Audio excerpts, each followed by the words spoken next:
I take this opportunity to thank the respected Director, Dr. G. Agila Madam, NIT Trichy, for their grateful support, guidance, and leadership and the vision of the system. It's my pleasure to welcome our distinguished Dean RNC, Dr. V. Sankarnarayanan, NIT Trichy. We are truly thankful to your commitment to excellence and your efforts to promote innovation and collaboration. Well, I welcome you, sir.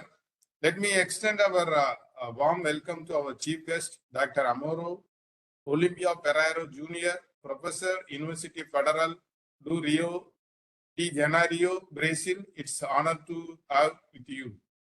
Thank you, sir. I welcome you to join with us. Thank you for joining with us. Then I would like to extend my heartfelt gratitude to Dr. V. Mariappan and Dr. R. Anand, our dedicated and sincere coordinators. Thank you for your tireless effort, hard work in organizing this event. Finally, I would like to warm welcome to our participants and session speakers. Your interest, enthusiasm, dedication to learning that make event truly impactful. Over the next 6 days, we will engage in enriching discussion and insightful sessions led by the renowned experts in the field. Once again, I welcome all the participants and speakers and for a productive and inspiring week ahead.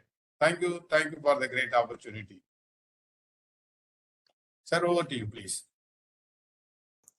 Thank you, sir. Thank you, sir, for your warm welcome and our inspiring us. Next, I would like to invite our program coordinator, Dr. V. Mariappan, sir, who is driving force behind this program. Known for his expertise in sustainable energies, he has been instrumental in shaping today's program. Now, I request Dr. V. Mariappan, sir, to give introduction about this program.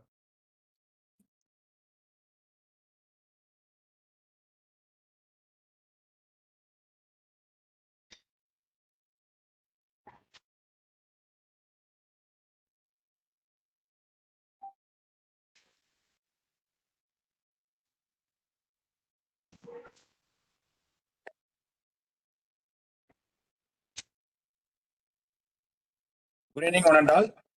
It's my great pleasure to welcome you all. This highly anticipated Atal Online Faculty Development Program, titled Integrated AgroTech with Modern Food Preservation Strategies, organized by the Department of Mechanical Engineering, National Institute of Technology, Tiruchirappalli. Actually, this workshop brings all the experts, researchers, and professionals in one common goal to explore innovative ways to revolutionize the food production using cutting-edge agriculture technologies. Also, we know that food security and sustainability are among the more pressing challenges in our time. With the growing population, climatic change, and evolving food supply chains, the need for the effective sustainable food preservation techniques is essential as of today is concerned. So this workshop aims to bring the gap between traditional agricultural practice and the modern technological advancement to ensure the longer shelf life, enhanced food security, and reduce wastage. For the next few days, we'll be diving into the wide range of topics, so including the fundamental food preservation to the latest cold plasma technology in food preservation, and also the role of renewable energy in food preservation.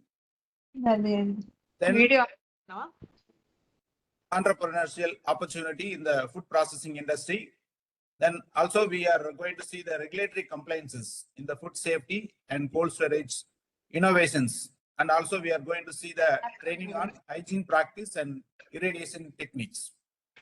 And to make this an enriching experience, we have an outstanding renowned speakers, both from India as well as abroad, experts from University of Federal Rio de Janeiro, Brazil, and T-Site University, then Baba Atomic Research, and then faculty from NIFTAM Tanjavur and other leading industries such as VR Food Technology Private Limited, Climatics, Tran Technologies, Vinac India Limited, and Southern Refrigeration will be sharing their invaluable insights in this workshop. This fully online workshop will provide participants with a unique opportunity to engage the interactive session and case studies of successful food preservation enterprises. Additionally, an assessment in the last day will be conducted along with the certification process that will ensure the participants leave with a tangible knowledge and experience to apply their respective fields. So this program is sponsored by ACT Training and Learning Academy, so which reflects the commitment of Indian government to foster research, innovations, and skill development in the technical education.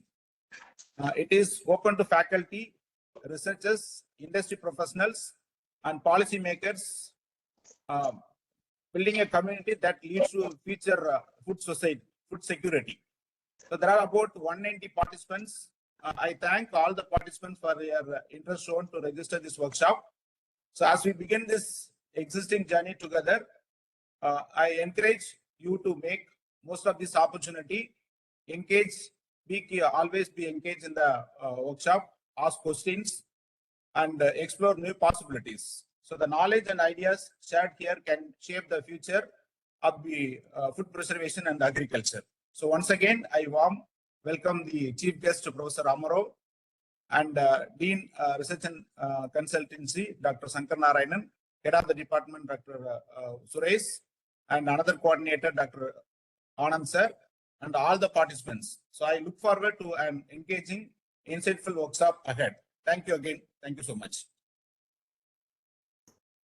Thank you, sir, for giving us an overview of this impactful program.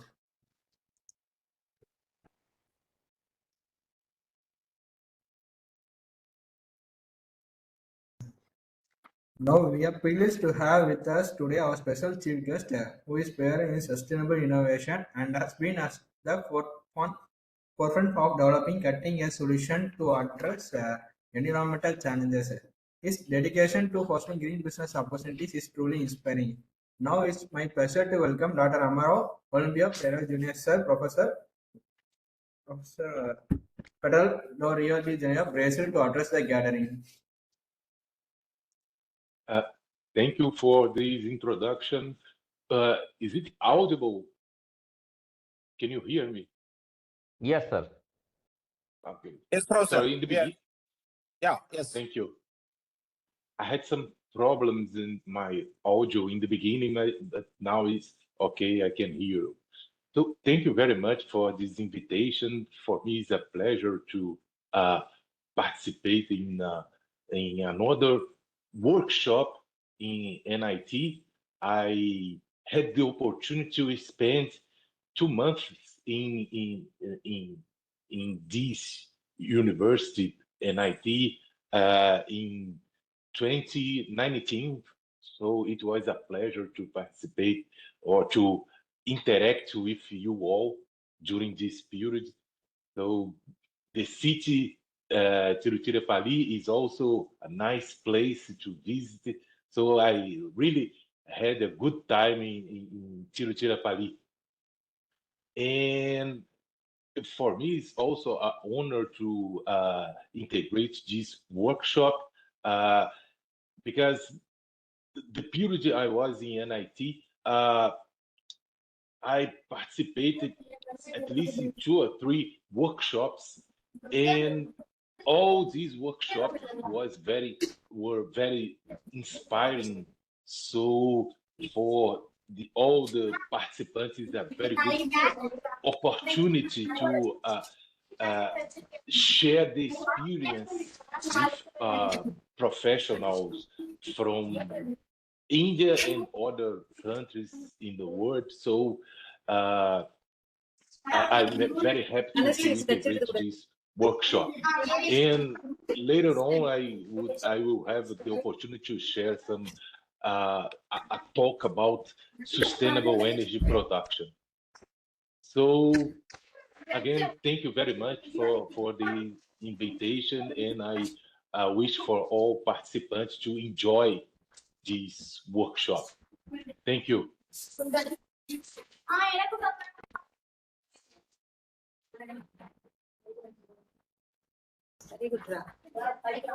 Good evening, everyone. It is my privilege to extend a warm vote of thanks on this significant occasion, the inaugural meeting of our faculty development program on integrating agrotech with modern food preservation strategies.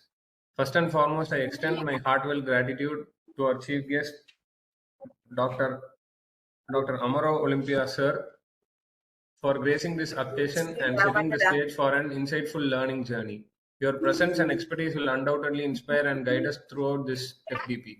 A special thanks to our head of the department, Mechanical Engineering, Dr. S. Suresh, for his unwavering support and encouragement. Your vision and leadership have been instrumental in bringing this initiative to life. I also take this opportunity to thank our faculty members, coordinators, and organizing team for their dedication in planning and executing this program. Your efforts ensure that this FTP provides a platform for meaningful discussions and knowledge sharing. To all participants, we truly appreciate your enthusiasm and commitment to learning. Your active engagement will make this program even more valuable and enriching. A sincere note of appreciation to our technical and administrative teams for seemingly managing all arrangements and ensuring a smooth start to this FDP. Finally, our gratitude goes to the management and institution for their continuous support in fostering faculty development and academic excellence. With this, we look forward to an enriching and successful FDP filled with insightful discussions and collaborations. Thank you and happy learning.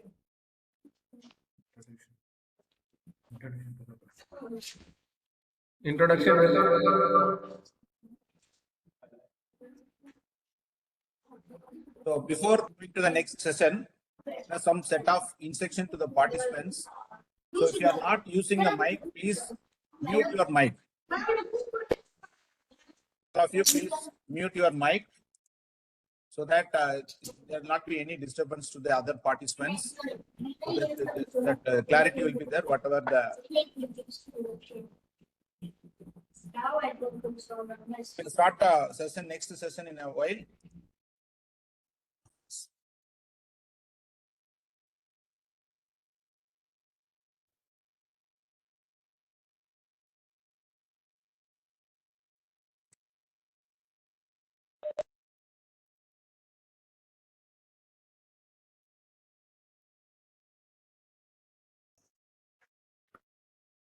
We now proceed to the first section of faculty development program on integrating AgroTech with modern food preservation strategies. I invite all attendees to stay with us.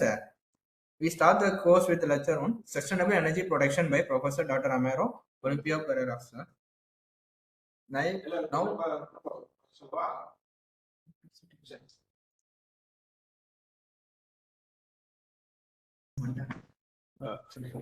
Now, I would like to invite Professor Dr. Amaro Olympio, sir, to start the section with his lecture. It's over to you, sir.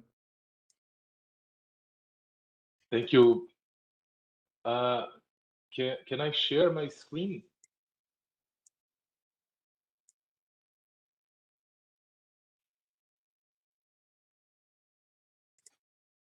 Professor?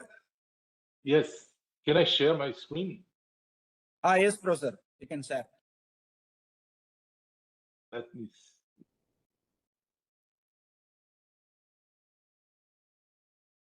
Yes. Can you see my screen now? Yes, Professor. Yes. Okay, thank you. So thank you again for this introduction. Well, my name is Amaro Pereira. I'm associate professor at the University of Rio de Janeiro, and I will talk about the sustainable energy production. So this is the outline of what I'm going to talk about this evening. For me in Rio de Janeiro is morning, it's still morning. And you can, just if you have any doubt, please raise your hand and I can answer any question you can have. So I will give you a quick introduction, then I will talk about sustainable energy, some methodologies to apply the concept of sustainable energy, and I will show you some case studies. So before I begin, I want to show something about Brazil. So we are here in South America. Our GDP is about $2 trillion. The population is 200 million, and we have here the GDP per capita and the land area. So it's more than half of the South America. Is a very big country, just like India. Uh, Here is the city of Rio de Janeiro. So we have some nice landscape. So if you have the opportunity to visit the city, so I really recommend. The campus of the university is in an island. You can see here is the island when there are many departments, and the COP, which stands for Institute of Graduate Studies in Engineering. So this is the acronym in Portuguese, and it is located in this place here in the Fundão Island. There are, besides some departments, there are other important research centers and a technological park located in this area with important industries installed there. So, as I said, COPE stands for Institute of Graduate Studies and Research in Engineering. It is part of the Federal University of Rio de Janeiro, and we develop many interesting technology. For example, this lab, we simulate wave power. We have another technology, which is this small train based on magnetism. So it means that it doesn't touch the trail. So this is very interesting. Some hydrogen buses that circulated in our campus. We produce different biofuels and many other technologies. There are 13 departments at COPE. The energy planning is one of the departments. The department where I work. And in our department, the energy planning. So this is energy planning program in Portuguese. We have some research areas like energy economics, energy modeling, energy technology, energy environment and development, environmental economics, environmental modeling, and environmental management. Nowadays, we have 12 faculty members, and more or less all the faculty members develop research in all these areas. There are 6 laboratories linked to our department. Yes. Okay, let's go. So the interdisciplinary laboratory for environment, the Center for Integrated Studies on Climate Change and Environment, Center for Energy and Environmental Economics, Laboratory of Renewable Energy, Environmental Studies, International Virtual Institute of Global Change, and Laboratory of Renewable Sources. Here we have some pictures of the laboratory.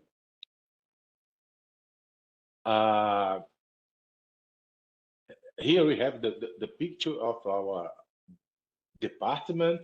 The period I was in NIT, in Tirapalli, we were working with the mechanical engineering department in a Spark project. The title is Environmental and Energy Impacts of Higher Alcohol and Biofuel Synthesis by Thermomechanical Process. So I spent 2 months with one of my PhD students, and then Professor R. Anand spent also some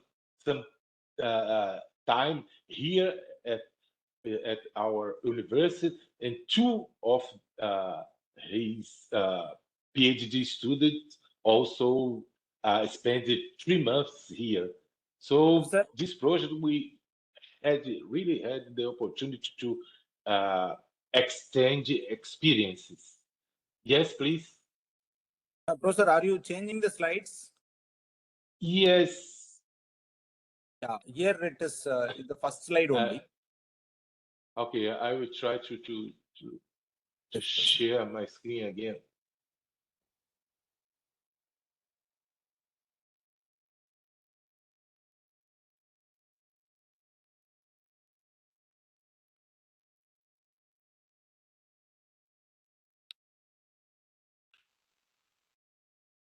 Yes, Professor, if now it is coming.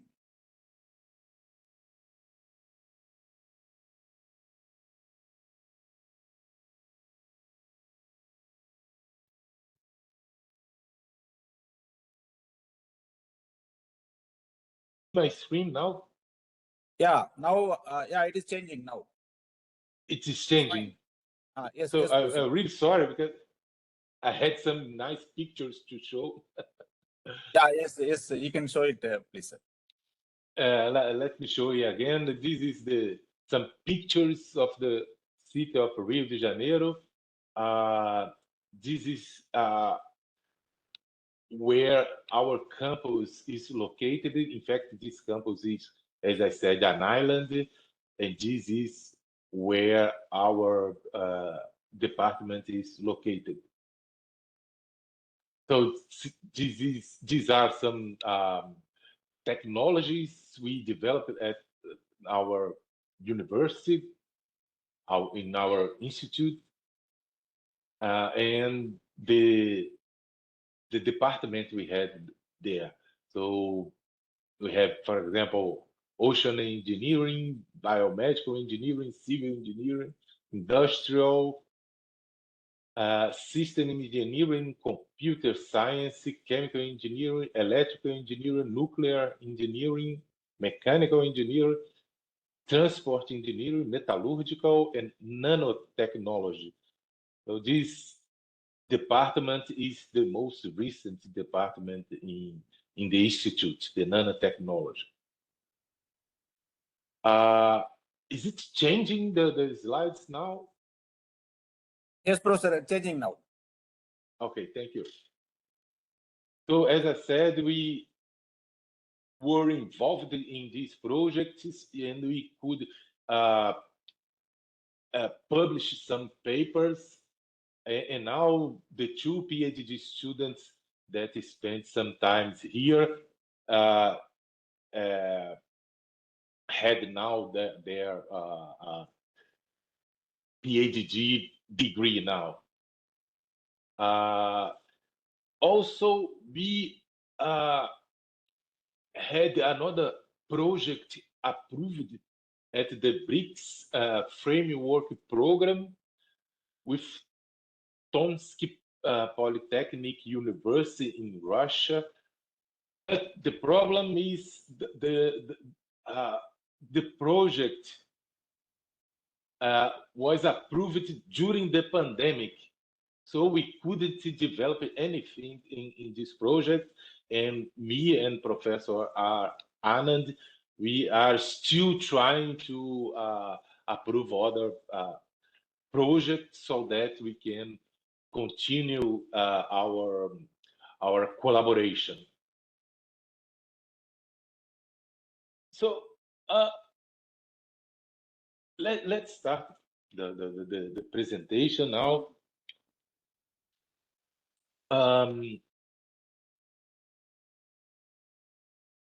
Sustainable energy is usually means that your production, so the way you produce goods must not compromise the way that the future generation will produce their goods and to for their consumption. But to analyze different production processes, we need to use some different indicators that includes social aspects, economic aspects, and environmental aspects as well.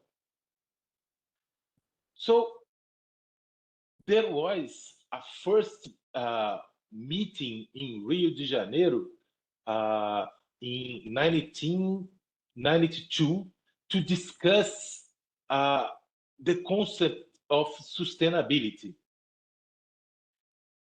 Then, during this meeting, they understood that we need some indicators to analyze if the production was sustainable or not.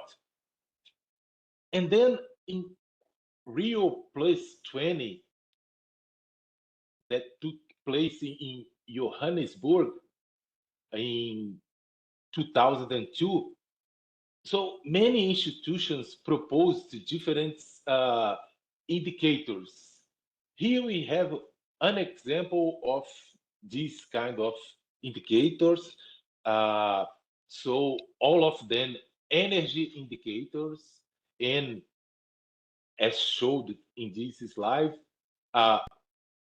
we had social indicators, economic indicators, and environmental indicators. Within these social indicators, we have equity and health. And within the equity, we have accessibility, meaning the share of households without electricity or commercial energy, or heavily dependent of non-commercial energy. By non-commercial energy, we mean, for example, cow dungs or firewood. So these are examples of non-commercial energy. By commercial energy, we mean, for example, electricity, gasoline, natural gas. These are examples of commercial energy. So accessibility means that the share of the household without electricity and other commercial energy. Another indicator is affordability. So the share of the household income spent on energy. Usually low-income people spend a high share of their income in energy. Then disparities, meaning the energy used per income group. Then safety, for the numbers of accident fatalities for each source of energy produced. Sometimes we include, for example, indoor pollution. So people who use firewood to cook or for cooking, usually they have problem of indoor pollution. So we can include these indicators as a health indicator. Then we have the economic indicators that represent use and production patterns. So here we have the overall use of energy per capita, productivity, so the internal energy supply per GDP, supply efficiency, so the efficiency of energy conversion and distribution, production, we have reserve to production rates or resource to production ratio. Uh, this indicator represented the time that you have to use this reserve. For example, you have oil reserve or coal reserve. So we have, let's say, 100 tons uh, of coal reserve. If your production is 10 tons of coal per year, it means that you have 10 years of coal reserve. So this ratio is used to know the time you have to use this resource. Knowing that coal is a fossil fuel, so it's not renewable as well as oil. Then we have energy use, so the industrial energy intensities, meaning the industrial energy consumption per the value added. This is the energy intensity. So we have the same thing for agriculture, service sector, and household and transportation. Then the diversification uses the fuel share and electricity generation, the non-carbon energy share, renewable energy share. Then we have prices, imports, and strategy fuel stocks. So this is the security of supply indicator. So for example, we can use the resource to production ratio to have this strategic fuel stock or to calculate the stock. Then we have the environmental indicators. So we have the atmosphere, water, and land. So the atmosphere, we have climate change, represented by greenhouse gas emissions, air quality, the concentration of air pollution, then water quality for water, soil, forestry, solid waste generation and management for land. So these are the indicators used to analyze the sustainability of the energy production and energy consumption. But the point is that there is a strong link in the energy production or the energy sector and the water sector, as well as the land use. And all these sectors depend on the climate. And therefore, it was proposed a methodology called CLUE. CLUE stands for climate, land use, energy, and water. And we can see here some links between energy and water, energy and land use, and land use and water. For example, energy for water processing and treatment, energy for water pumping, energy for desalination, energy for water for hydropower, water for power plant cooling, and water for biofuel processing. So, and in here we have water for biofuel crops, water needs for food, feed, and fiber crops. And then we have energy for fertilizers, energy required for field preparation and harvest, biomass for biofuels production, and other energy use.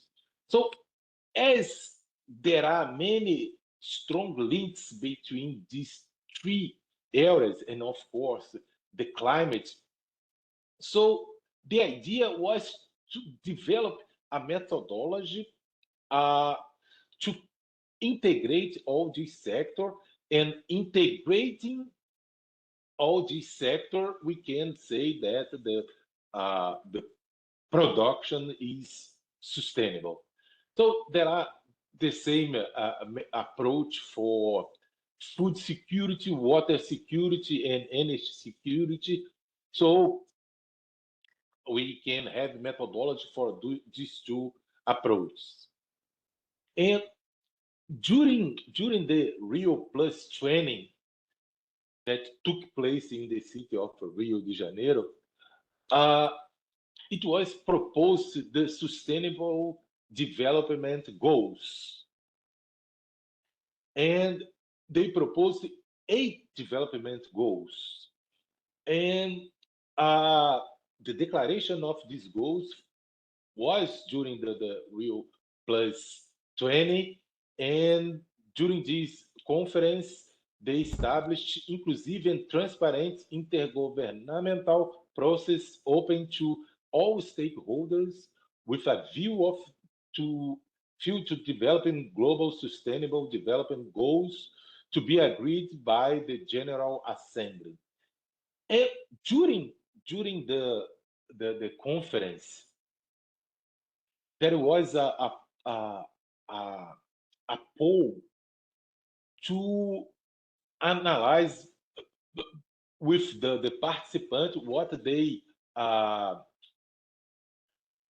uh, understand as priority in the sustainable development goals.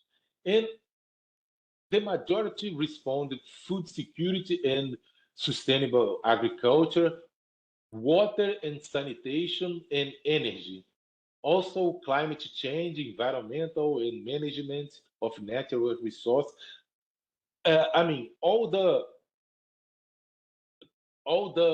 aspects that we raise in this crew approach that can prove that the production is sustainable.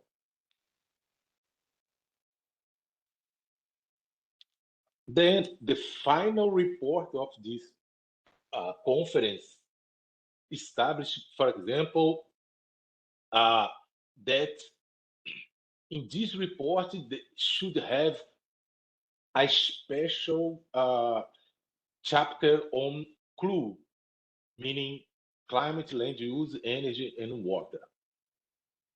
That's why uh, the academia start researching methodologies to apply this CLU approach. But applying this CLU approach is not a simple task, because if we analyze the energy sector, we have the fuel fields, then the extraction of the fuel fields. We can import these fuel fields. Then we have to process this fuel. For example, if we drill oil, we have to process this oil in refineries. Then the the oil products like diesel or gasoline, they will fuel thermal power plants that will be transported to the final consumption. Uh, and so there are a very huge process here in this energy sector, and there are many linkages with, for example, water. So we need water for the hydropower plants, of course. We need the water for cooling of thermal power plant. So there is a natural linkage with the water sector. And representing the water sector is very complicated as well, because we have water that can come from precipitation, from the water mining, from desalination. And in the case of desalination, we need energy, because desalination is a energy intensive process. Then we have dams to store this water, and then to transport this water to the final uses. So it's very complicated to represent the water sector, and we see that there are many linkages with the water sector. Of course, the climate, because water precipitation, for example, depends on the weather. We store water, so this water can evaporate. So, and we, if you, with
hello, hello, hello,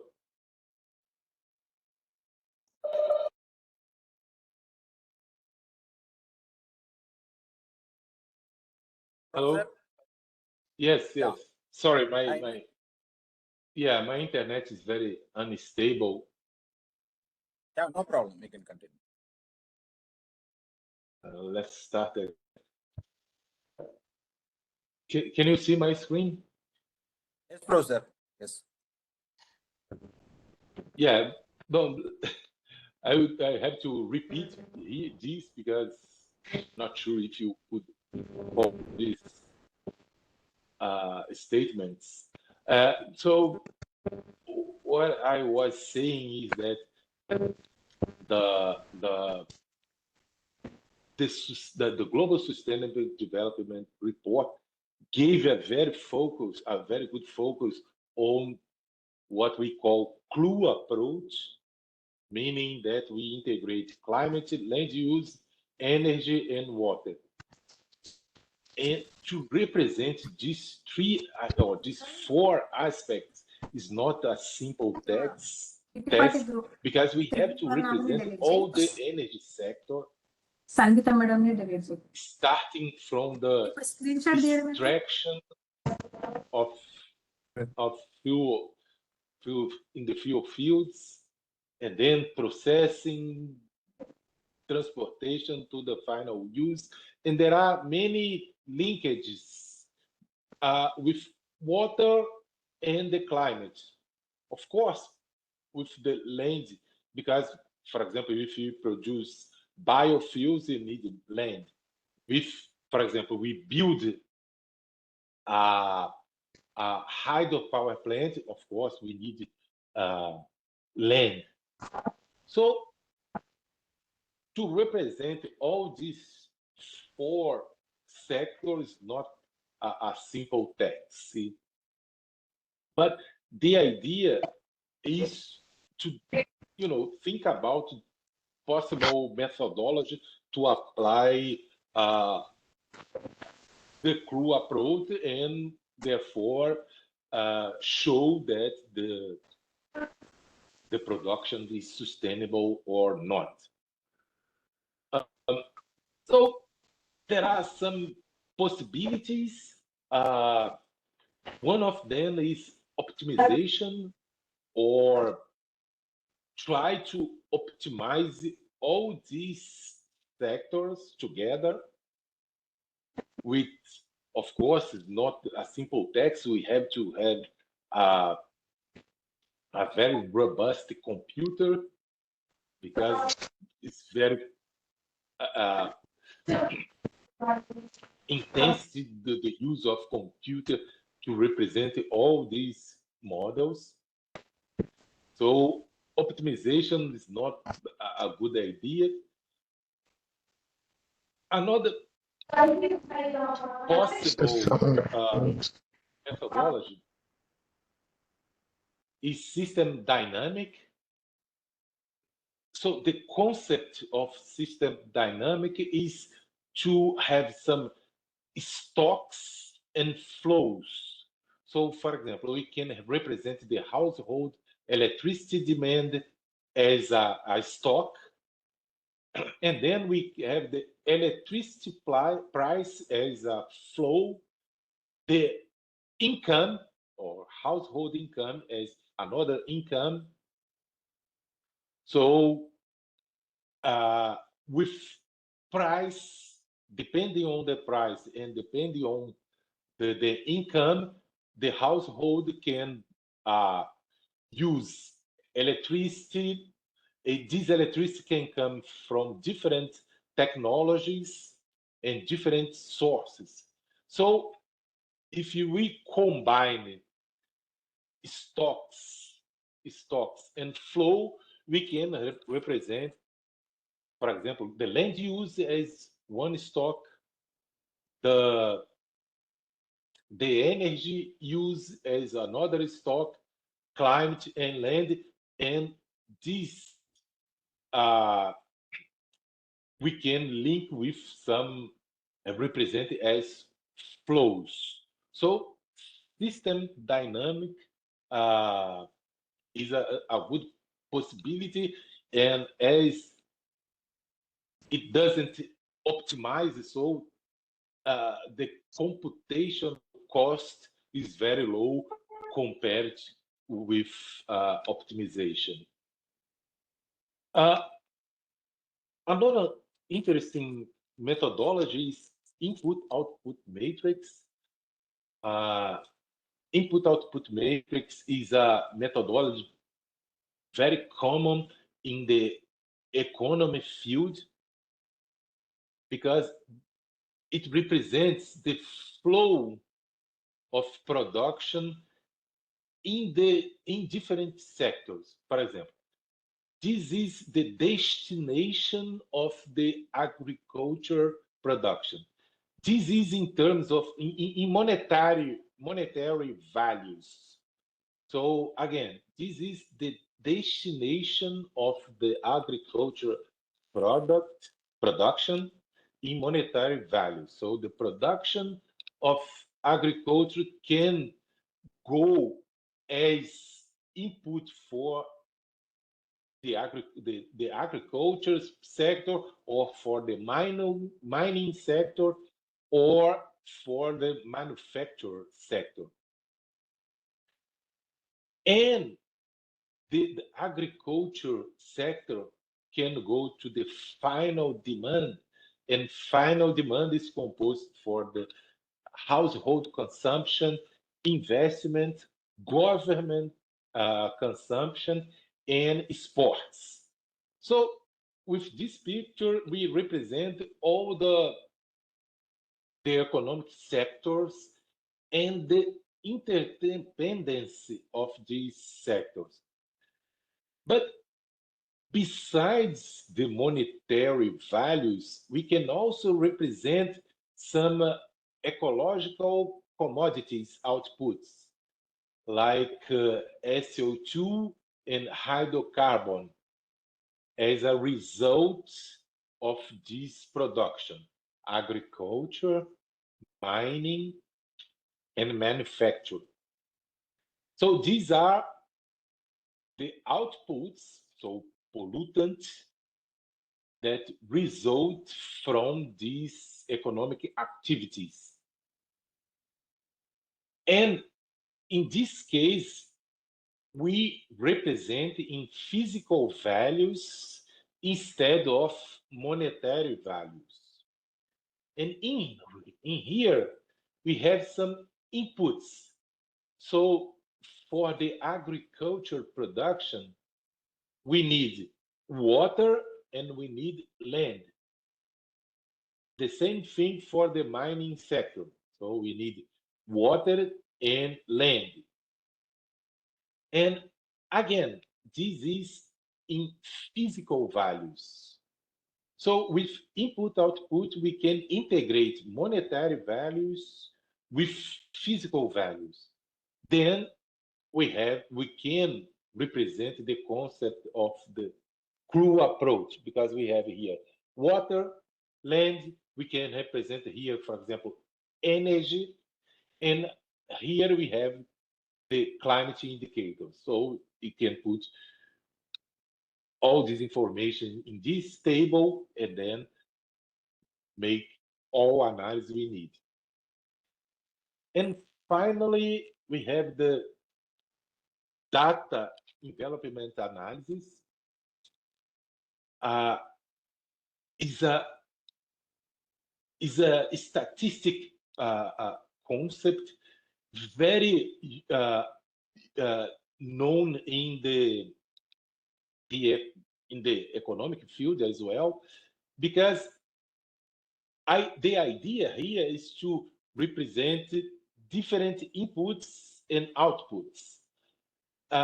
So, for example, imagine that we have here 6 enterprises. So the enterprise A, B, C, D, E, F.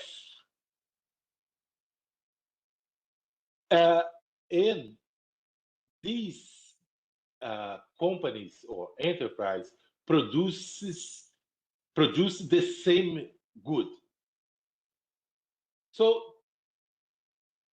each company can have a different combination of inputs to produce the same good.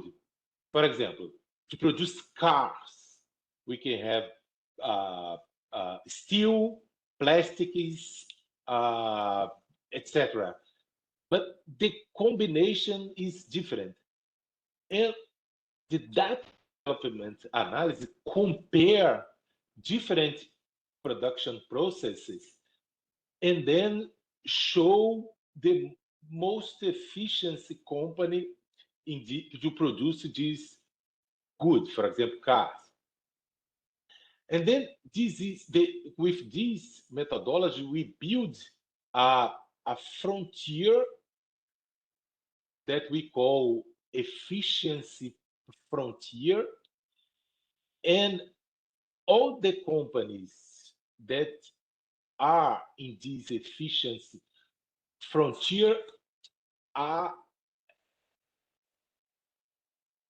considered as an efficiency company in terms of production. On the other hand, the company A and B are not efficiency. But the company A can look at the company D as a benchmark to improve their process.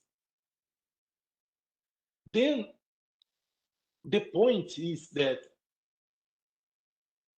the inputs like like steel, like plastic, all the car inputs, we want to minimize. On the other hand, the car production itself, we want to maximize. Then this methodology start to be applied in the energy and environmental fields.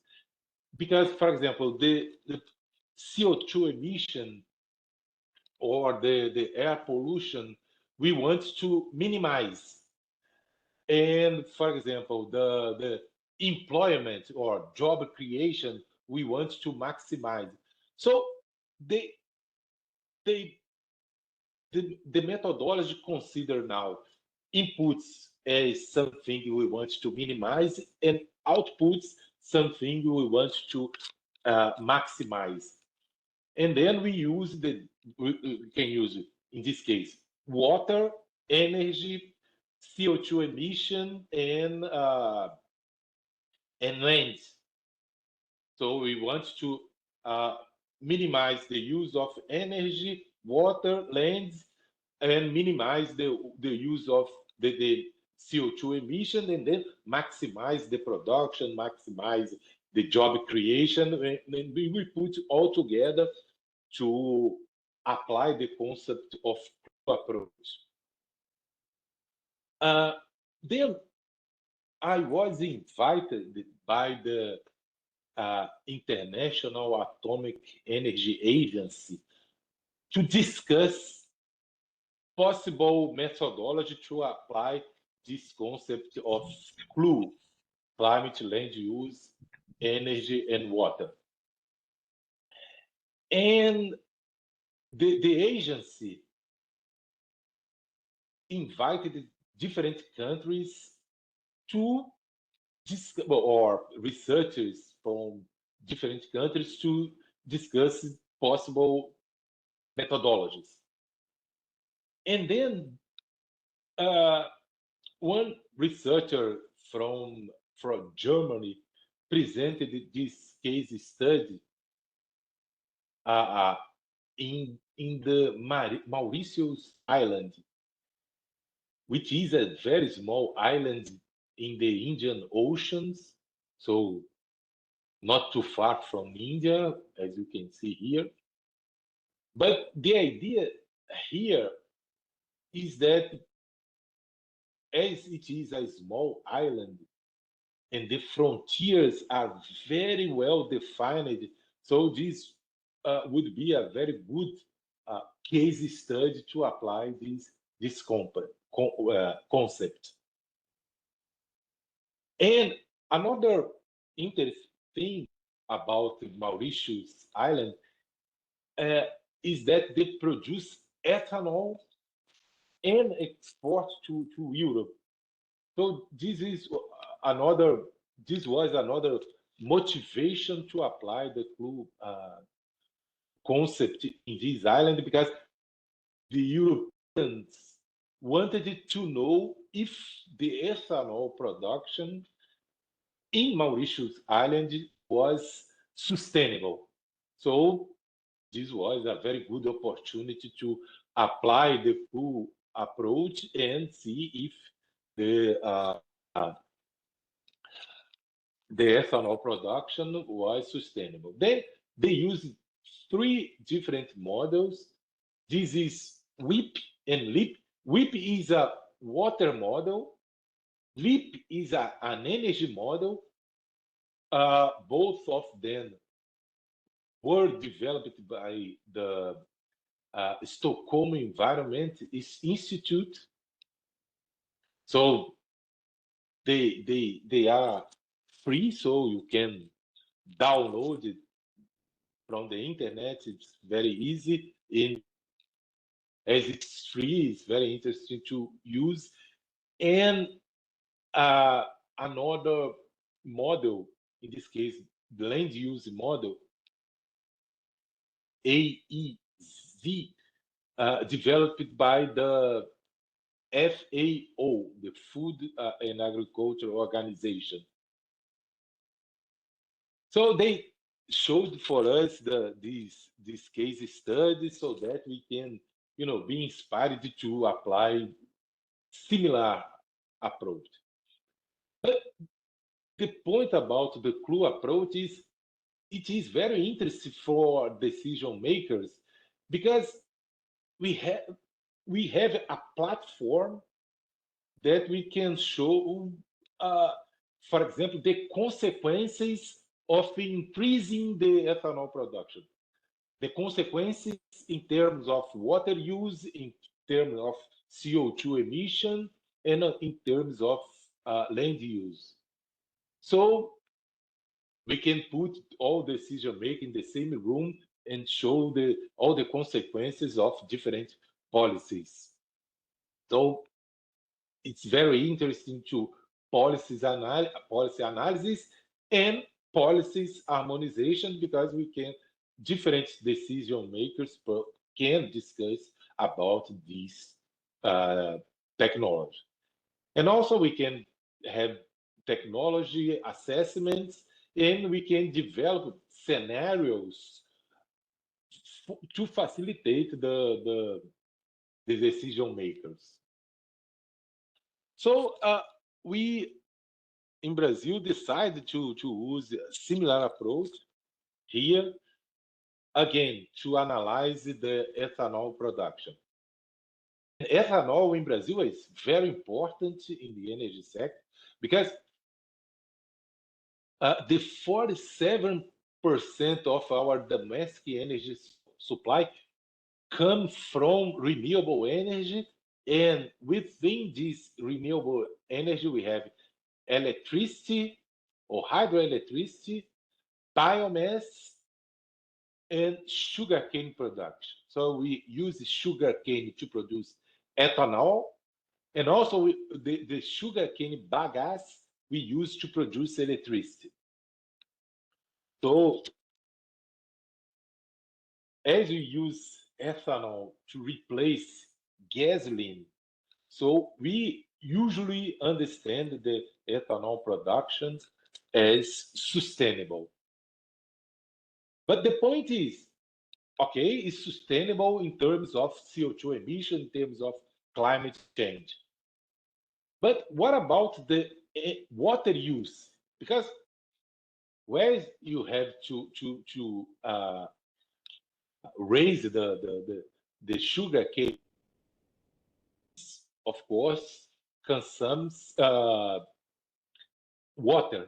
So to state that the sugarcane production is sustainable, we have to analyze the land use and, of course, the water use. And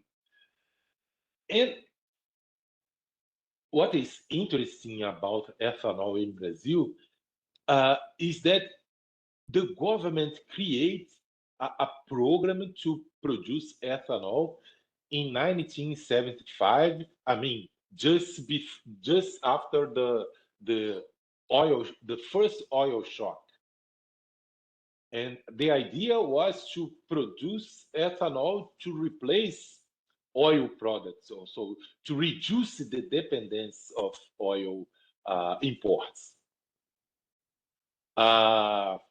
Then the government create this program called ProAlcool, and ProAlcool is considered the most successful program of commercial application of biomass for energy production and use in the world. That's why we wanted to analyze the sustainability of ethanol. This picture is only to show another motivation for this study. So 1975 was the creation of the ethanol program. So the blue line here is the cars that use gasoline.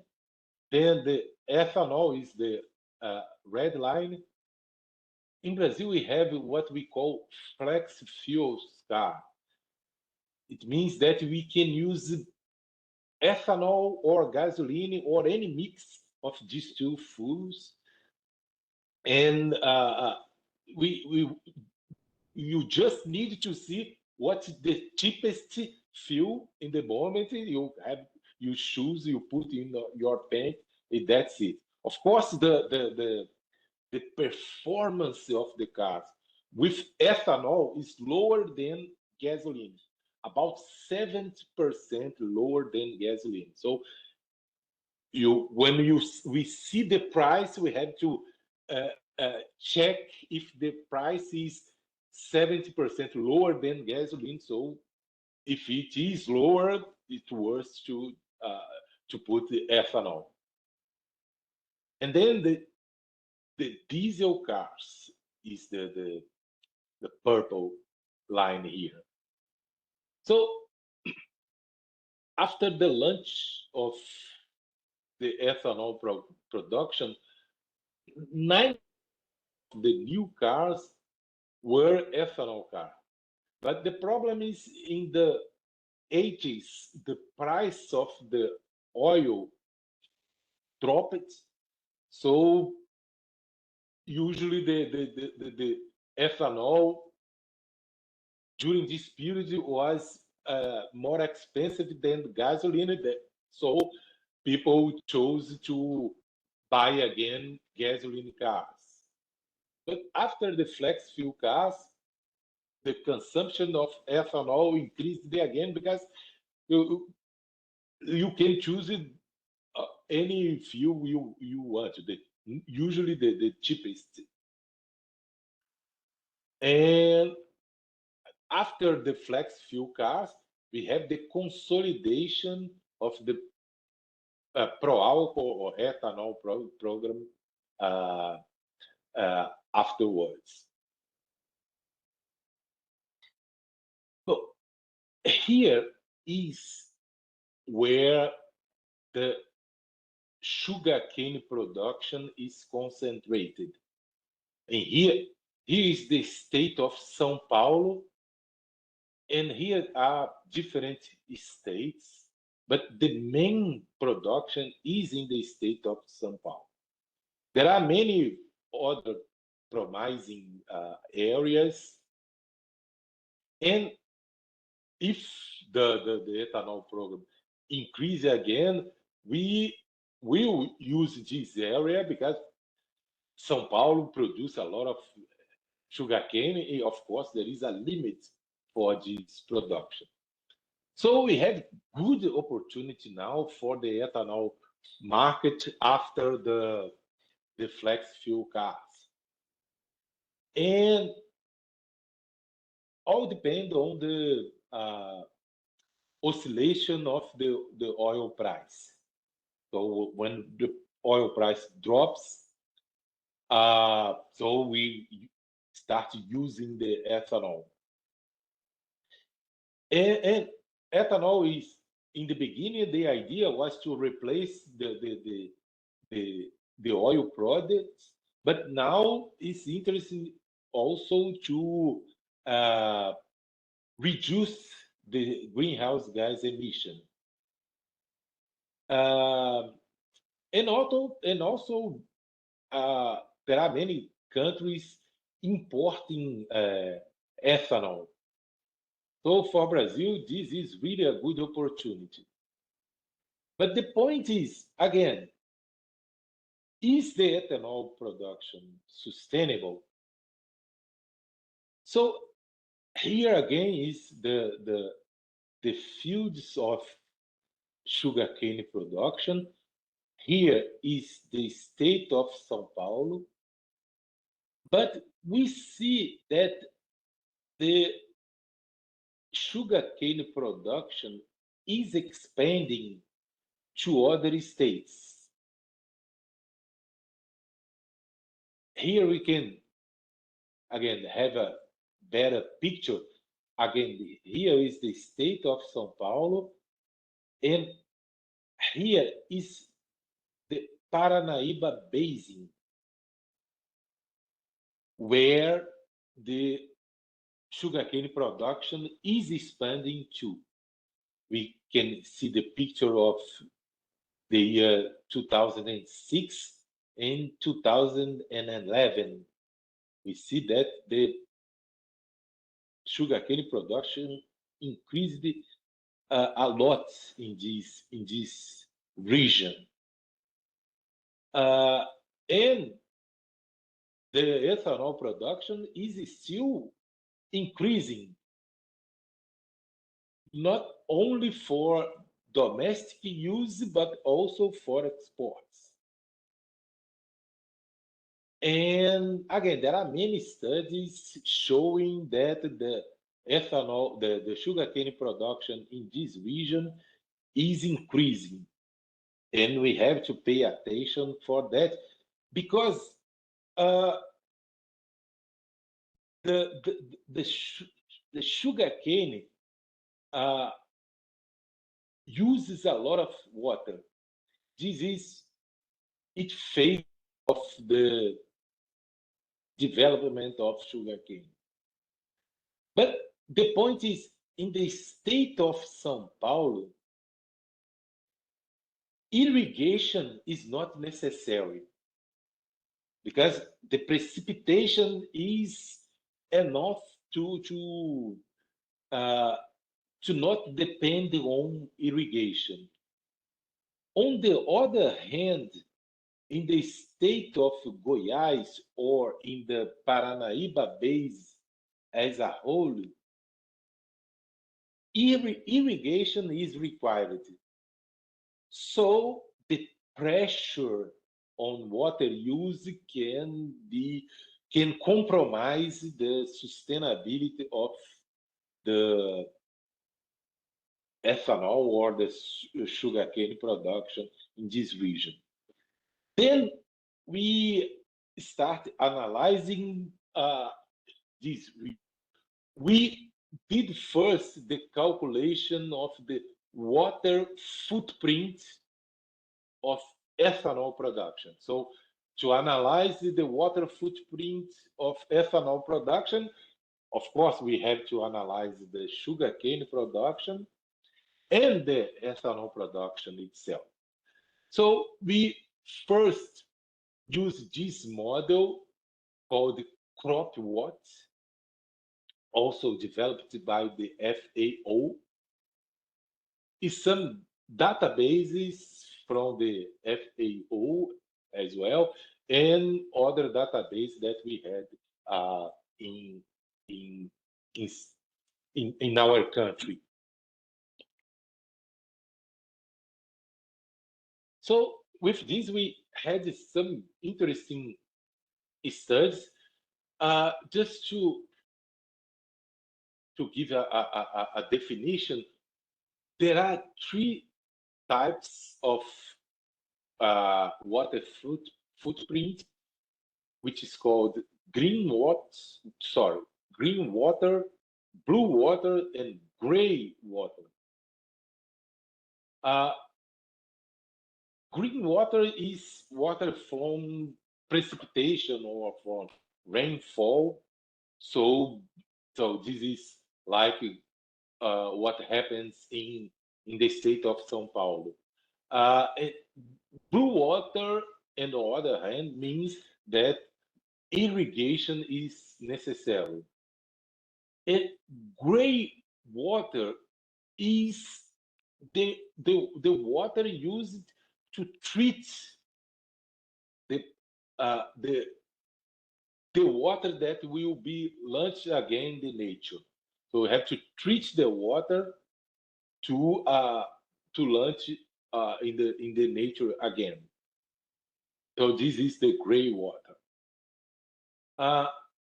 This is a map of the Paranaíba Basin. So there are many small rivers in this basin, and these mark here are the main basins in the sugarcane production fields. So here we calculate sorry, it's in Portuguese. So this is the water footprint in the Paranaíba Basin and in the state of São Paulo.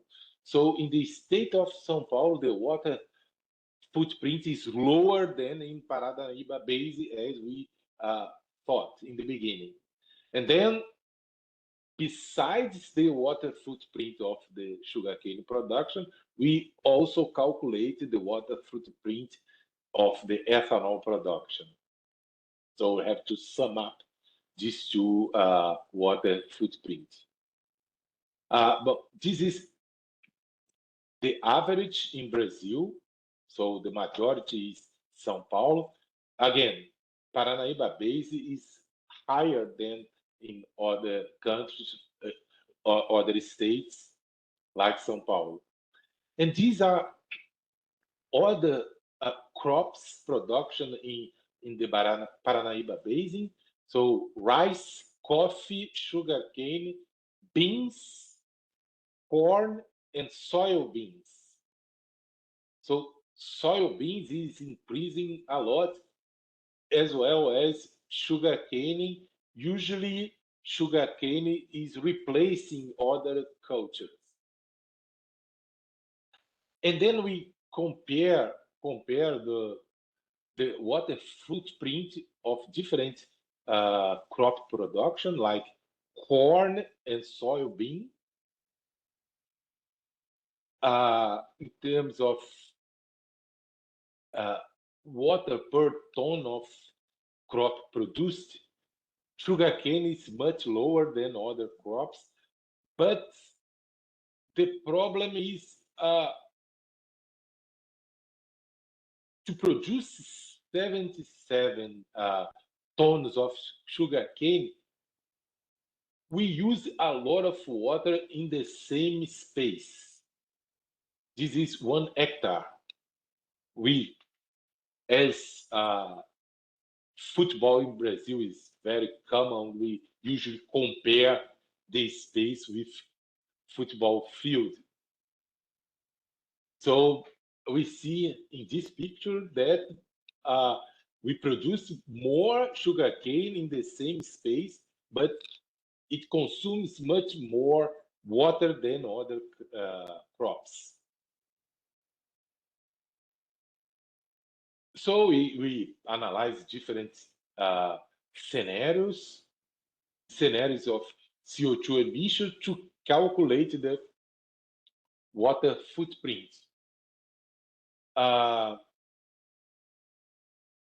And the point is, besides other crop production in the Paranaíba Basin, we have also some hydropower plants. In fact, we have 16 gigawatts of installed capacity of hydropower plant. So if you start a crop production like sugarcane in this region, so it could compromise, for example, the electricity production, and hydroelectricity is very important for us, and also other water use. So we have really to analyze if the ethanol production cause water pressure in this region. So we take the input-output matrix using monetary values, physical values, and this is the way we apply an optimization. So this is a matrix. So we transform this matrix in an optimization problem. Then we can calculate the water consumption, or the water consumption, the land use, energy use, and the output like GHG emissions. And the idea here, usually this input-output matrix represents a country, or the economic account of a country. during 1 year. But we can also represent a state or a subnational region. And the point is, the Paranaíba Basin occupies 3 different states, as we can see here in the picture. But the majority of the sugarcane production in Paranaíba Basin is located in this state, which is the state of Goiás. Then we took the input-output matrix of the state of Goiás and applied this methodology. And then we calculate, for example, if we increase 1% of ethanol demand in the state of the Goiás, here is what happens in terms of water use, land use, CO2 emission, job creation, and GDP.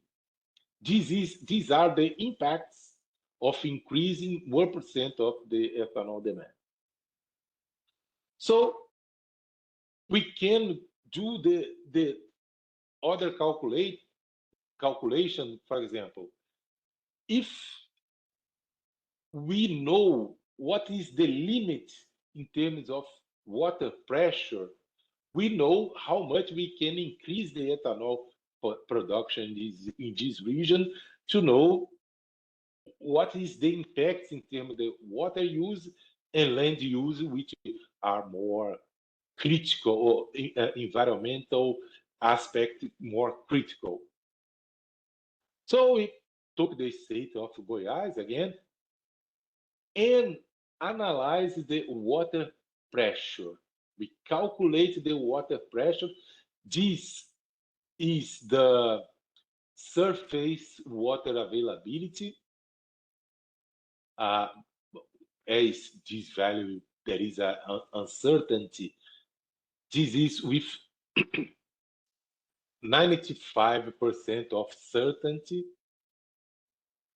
Then with 50%, this is the water withdrawal.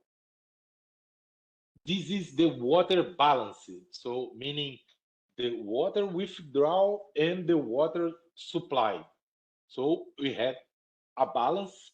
So if the water withdrawal increases, so we can, we cannot have water enough to supply this demand. So in different areas of Paranaíba Basin, we analyze the pressure, and the color here shows the level of pressure. So here is the moderately critical situation. So we cannot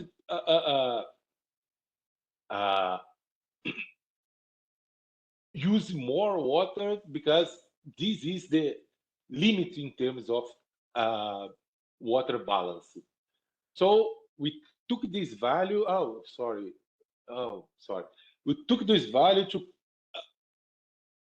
to analyze how much ethanol we could produce without compromising the water resource in this region. Then we analyze also the land use, because if we replace other crop cultures, so the expansion of sugarcane production could represent deforestation, and of course this would not be a good situation. So here we have some references that you can use of these studies we published and we use as reference. But now we are doing the same thing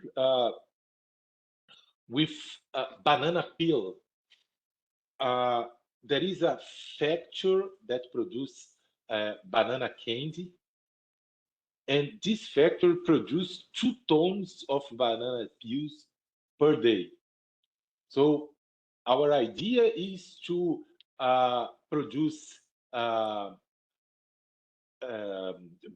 oil from a pyrolysis process and analyze if this oil is sustainable, considering that this process will avoid to destinate this banana peel in landfills, and it will create another value for this waste, in this case, banana peel. So this is what I had to show for you. If you have some questions, I will be happy to answer some of them.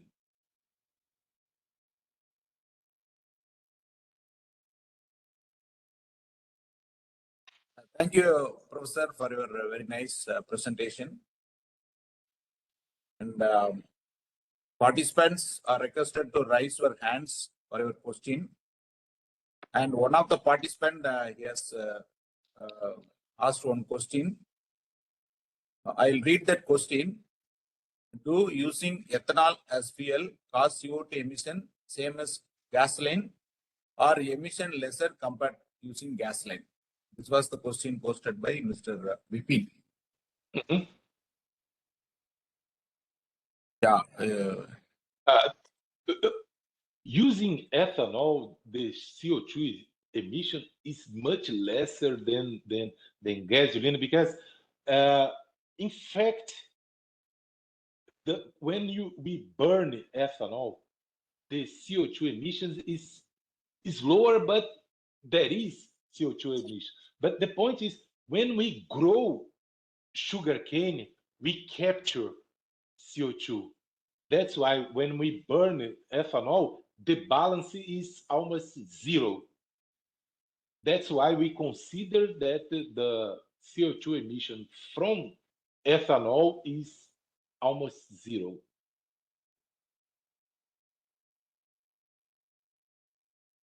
Professor, Okay, sir. Thank you. Any more questions? Professor, we are having different burning methods for biogas. So maybe pyrolysis we can have, or gasification is for converting that directly into gases. Can you compare this pyrolysis and the gasification process? Can you give some light on that? Yes, very good questions. Thank you for that. Yes, you can compare. So biogas is, in terms of CO2 emissions, is better than ethanol, because in our case, we are analyzing banana peel. So if if the destination of this banana peel is a landfill, this means that after the decomposition of the banana peel, this will emit methane, which is a greenhouse gas, and then we will have this problem. So using this banana peel to produce biogas through a gasification process, we are avoiding the landfilling of this banana peel, and then we will replace, possibly we will replace burning coal or other fossil fuel, and we use biogas, which emit much less than a fossil fuel. Besides, again, when we grow banana tree, we capture CO2. So biogas, if we can compare, is better than ethanol in this case. In fact, this study, the idea is to show, because gasification is still an expensive process.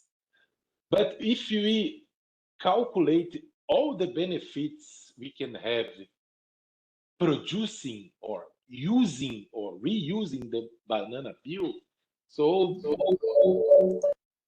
the price usually will compensate.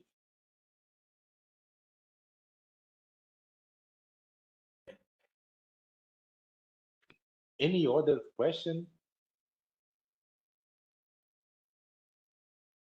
Participants are requested to feel free to ask questions from Professor. He's having very vast experience in the ethanol production. He came over to India. I think 3 occasions, Professor, he came here. 2 or 3 occasions he came to India. So if no more question, Ravi, you can thank them. Uh,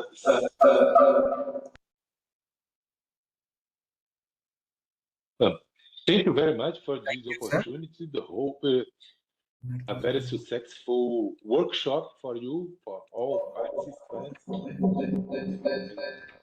Thanks again for this opportunity.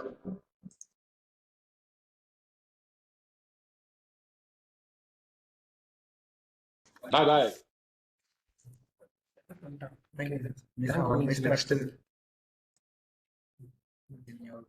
Thank you, Professor. So we'll meet if possible. I will come for conference. Thank you again. இங்க வந்தார்ல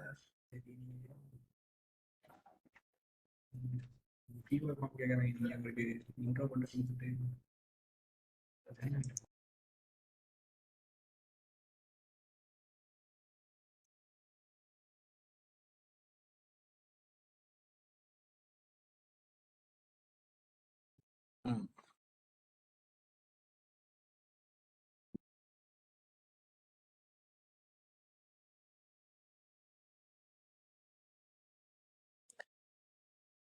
So participants, next session will start in another 10 minutes. And we will have a small break for 10 minutes. So we'll start the other section, the next section in another 10 minutes.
So this is a very important point. I just want to spend a few more minutes on this. That quite a few times the customer, she will tell you what she wants, and many times the customer will not tell what she wants but expect that to be there. This I have experienced. I'm 35 years married, and I know what my wife expects even without telling me what it is. So that kind of a smartness we must have. So a customer many times expects something, but they do not tell you that they are expecting it, and that is what is called as an unstated expectation. Now, so the unstated expectation is safe food. So when a customer buys a packet of chocolates or noodles or something, she will say I want it to be tasty, it should be spicy and things like that, but she will not say that it should be safe, because that is completely understood that the product which she is buying is supposed to be safe for her. It should not cause her any harm. So what is a safe food? Safe food is a food that does not harm the consumer when taken as intended. So the food may not be tasty, the food may not be very nutritious, but it should not cause harm. And that food is called as the safe food. And that is an unstated expectation of the consumer. She will not tell you that she's expecting a safe food or she wants a safe food. That's an understood matter. Okay, why food safety? Now, I'm sure you must be reading about food safety a lot of these days, which we were not talking about a few decades ago. I joined food technology in 1973 at ICT Mumbai, and it was called UDCD those days. But that time nobody knew what was food technology, nobody knew what was food safety. But something in the last 20-25 years, it is being much talked about. Why food safety? Okay, consumers are increasingly or uh, are aware, and they are demanding food safety, right? And then the food has to be safe so that the person's health is not affected, and that is very, very important. When I eat a food, it may not be tasty, it may not be nutritious, but it should not cause problem for me. So that is something a customer definitely wants. Okay, now another important point is now people have stopped cooking at home. Most of the times they buy it outside. We import a lot of foods, so kitchen of one country is not in that country, it could be somewhere else. So we are eating out more. We are not only eating out, we are eating in. We get food through Swiggies. So that is something which is happening very, very common. And the most important thing is the food is not cooked before us. For example, about 30-40 years ago, the people at home, our mothers and grandmothers and things like that, they cooked food at home, and they knew whom for whom they were cooking, and they were concerned about the family members. They were taking all kinds of care, and therefore the safety was not a great issue because that was inbuilt in our kitchen and at home. Now what is happening is the food which we are eating now is most of the time is not cooked before us.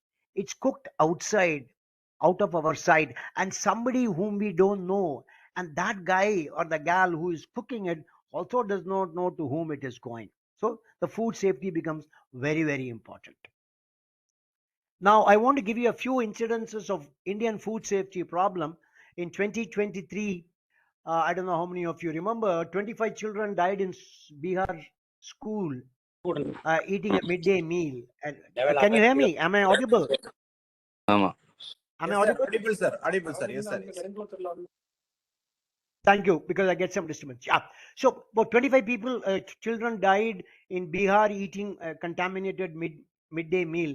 The worst part was they used a bag which contained some amount of pesticide. In that they put the wheat flour and they made chapatis, and the pesticides got mixed up with the chapatis, and the poor children died. Recently, a 14-year-old girl died in Namakkal eating shawarma. And then in Punjab, there was a pathetic, it's down pathetic case where a it's down girl died on her birthday eating a contaminated cake. And and as you know, recently a popular spice brand was rejected abroad due to the presence of ethylene oxide above the specified limits. we all go to marriages, we all go to parties, and we all eat outside, especially the street foods. Pani puri, save batata, save puri, and things like that. We do eat. உங்க மொபைல போட்டுக்கோங்க. Uh, நான் என் மொபைல போட்டிருந்தேன், எடுத்து no, போட்டுக்கோங்க. I'm getting disturbances, sir. Please. Yes, sir. Okay. So All participants are requested no, to no, no. mute your mic, I think. please. Yes, Yeah, sir. thank you. I'll take care, sir. Please. Thank you so much. Thank you. So we all experience upset stomach and diarrhea when we go to when we eat in the marriages, when we eat outside in the street foods and things like that, which is food poisoning. We never report about it. We take off possibly for a day. We have a few purgings. We have a few diarrheal incidents, and then we go about our work. Normally in India, only 1 out of 10 food poisoning cases are reported. Most of the cases are not reported. And India, with the poor hygienic conditions, the incidence must be much, much more. So now the things are coming up, and that is one of the, for these reasons, people are talking more and more about food safety, and they want the food they consume to be safe. It doesn't harm them. Okay, now let's get little deeper into the science part of the food safety, and then the later I'll come to how regulations help in achieving food safety. So the first part would be more technical. Let's deep dive into what causes a food unsafe. A food which causes harm to the consumer is called as unsafe food. The food is rendered unsafe due to various agents, and these agents are called as the food safety hazards.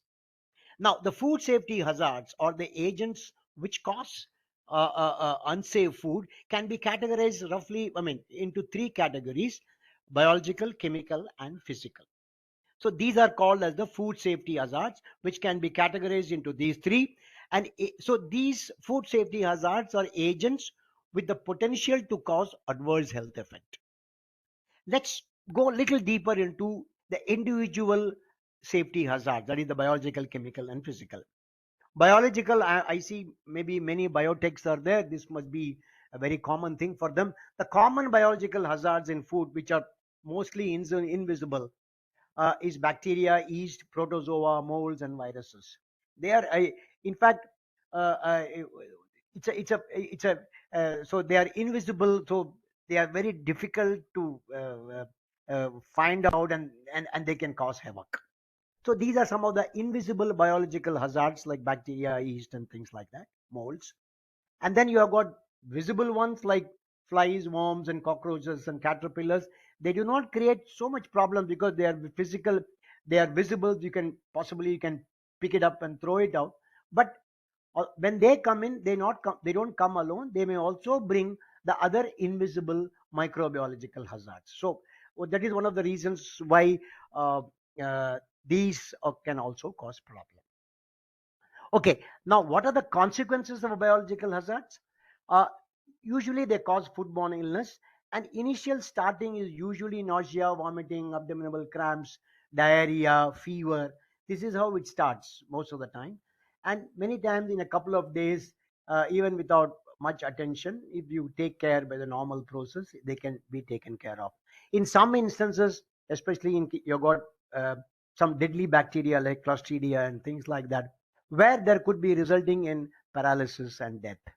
So I don't know if any of you have read, and recently in Pune, there is a contamination of drinking water by Campylobacter jejuni, and that is causing an havoc, and that is causing some autoimmune diseases in patients. Quite a few of them have got died. So most of the bacterial contaminants or microbial contaminants are harmless, but quite a few of them can be deadly, like Clostridia. And the preschool children, the elderly, are the one who are more vulnerable, because there, in case of a children, their immune system is not completely developed, and elderly people like me, the immune system is on the decline, and therefore they need to be more careful, and these populations become pretty vulnerable. And a young adult like you can take up a few bacteria, but an oldie like me cannot. Then you have chemical hazards. Now, the typical chemical hazards are pesticide residues, which we commonly use in agricultural practices, veterinary residues, where we use antibiotics and drugs for animals, farm animals. They are given, of course, but then when they are slaughtered and when they enter into food chain, these antibiotics which are there in the animals get into food and get into us and create problems. So these are the chemical hazards, pesticide residues, veterinary residues. Then you have got heavy metals, which is the major issue, like lead, cadmium, mercury, arsenic, tin, and these are some of the things which come from the agricultural produce and also from various sources, which we will look into it. So these are some of the very important chemical hazards. Then you have got allergens like gluten allergy and milk allergy and nut allergy, egg and soya and things like that. These are also basically normal food substances which cause allergic reactions in the human beings. So these are some of the major chemical hazards in food which could cause problem. Now, what are the consequences of chemical hazard? And these guys are all long-term guys. They are not short-term guys. Bacterial, microbial hazards will result in diarrhea and dysentery in couple of days, 24 hours and 48 hours, and then they may go off quickly also. But these chemical hazards, especially heavy metals and things like that, they are long-term consequences. They could be mutagen, carcinogenic, they could be nephrotoxic, neurotoxic, hepatotoxic. They get lodged in various tissues and organs of the body and stay for a long time and show their consequences, obviously not immediately, uh, after a substantial amount of time, because once it accumulates and then reaches such a critical level, then it starts showing the colors. So these are all long-term consequences. Then you have got very common physical hazards which you see in foods. I'm sure many of you must be have realized it. You have got hair, you have got nuts and bolts in product. You may find some bones and feathers, uh, and then buttons and strings and any object, cigarette butts, especially when people smoke during manufacturing of foods. These are some of the physical hazards. Physical means they are physical in nature. They are not chemical or biological. They are physical in nature and they can be seen, and and they enter into foods because of very quite a few reasons which we will see later.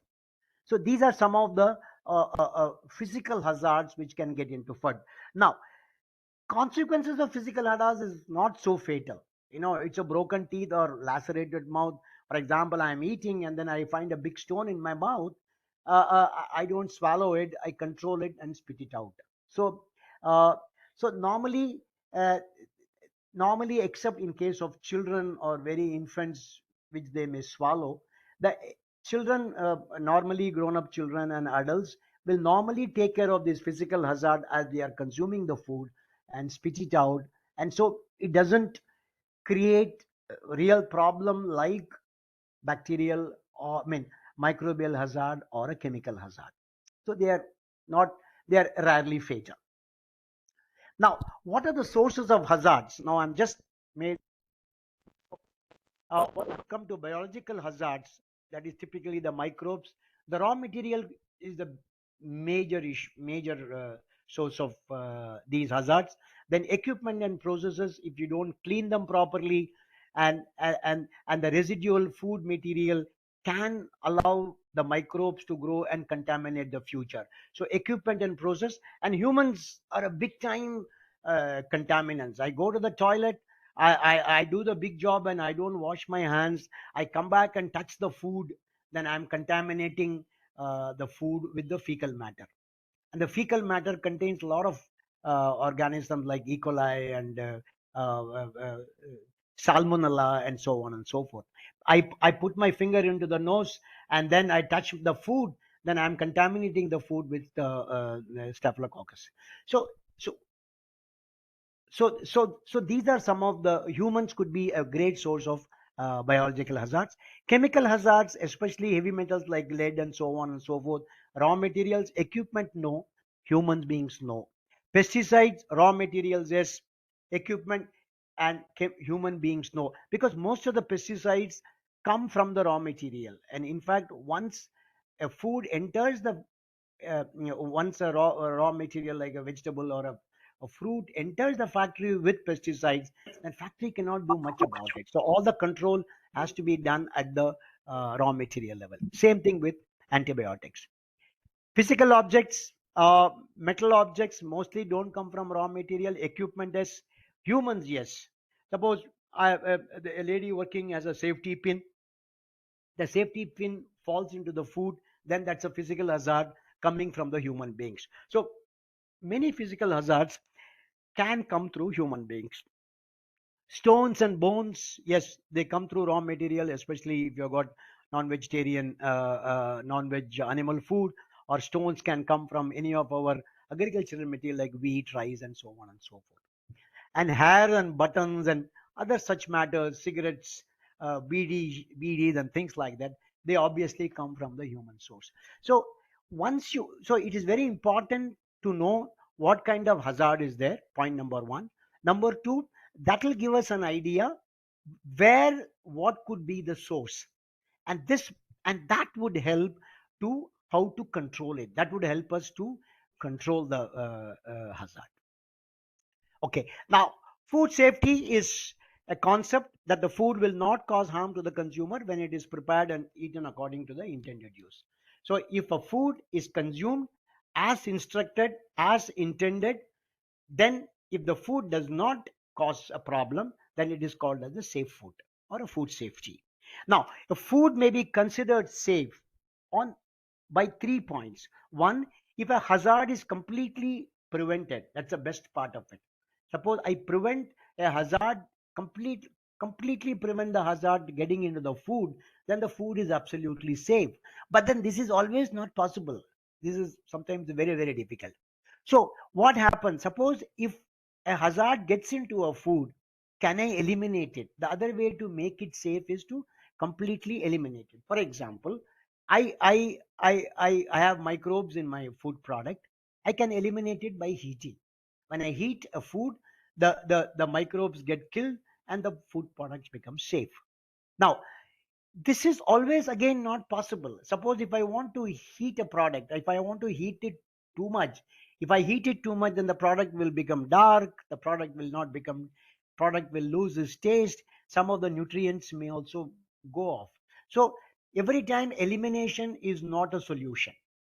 So the third point is I can also reduce the hazard to such a low level that it will not cause me harm. So, for example, if I eat a big stone in my mouth, it's going to break my teeth. But if the stone is very small, that is, I'm reducing the size of the hazard, then I am safer. So, it is not always required to be prevented or eliminated. You can also make a food safe by reducing the level of the hazard. You bring the hazard level to such a low level that it does not cause harm. For example, if one mosquito bites, I can just swat it and go ahead. So that is, if there are thousands of mosquitoes, then I have a problem. So that is how reducing it to an acceptable level. Okay, so how do we achieve safe food? So I will not get much into it, but I just want to briefly introduce this to you. There are three layers. One is good manufacturing practices, HACCP principles, and food management systems. So these are the three important steps which a food industry normally undertakes to produce a safe food. It's a beautiful system of production which incorporates these three principles. Let's see each one of them very briefly. GMP, good manufacturing practices, the short form is GMP. It's loosely defined as a logical method, systems, and procedures through the entire process which can help us to reduce the contamination or eliminate the contamination or introduction of hazards or mix-ups and errors. So GMP can be called as a simple logical steps which you can take to prevent or eliminate or reduce the hazards in food. It's a very, very simple test. I'll give you a simple example. If we want to reduce the hair getting into the food, the best way is to the hazard is if the hazard is hair, And if you don't want to get it into food, you don't have to do a very big and things. You can take a very simple logical step of wearing a hairnet so that the hair does not get into the food. And these are called, and like this you may take so many steps in the entire process so that the the contaminants are reduced or do not take place. So simple logical steps. Then you have called HACCP. I'm sure, I don't know, quite a few must have heard about this. It's hazard analysis and critical control points, a very versatile tool for safe food.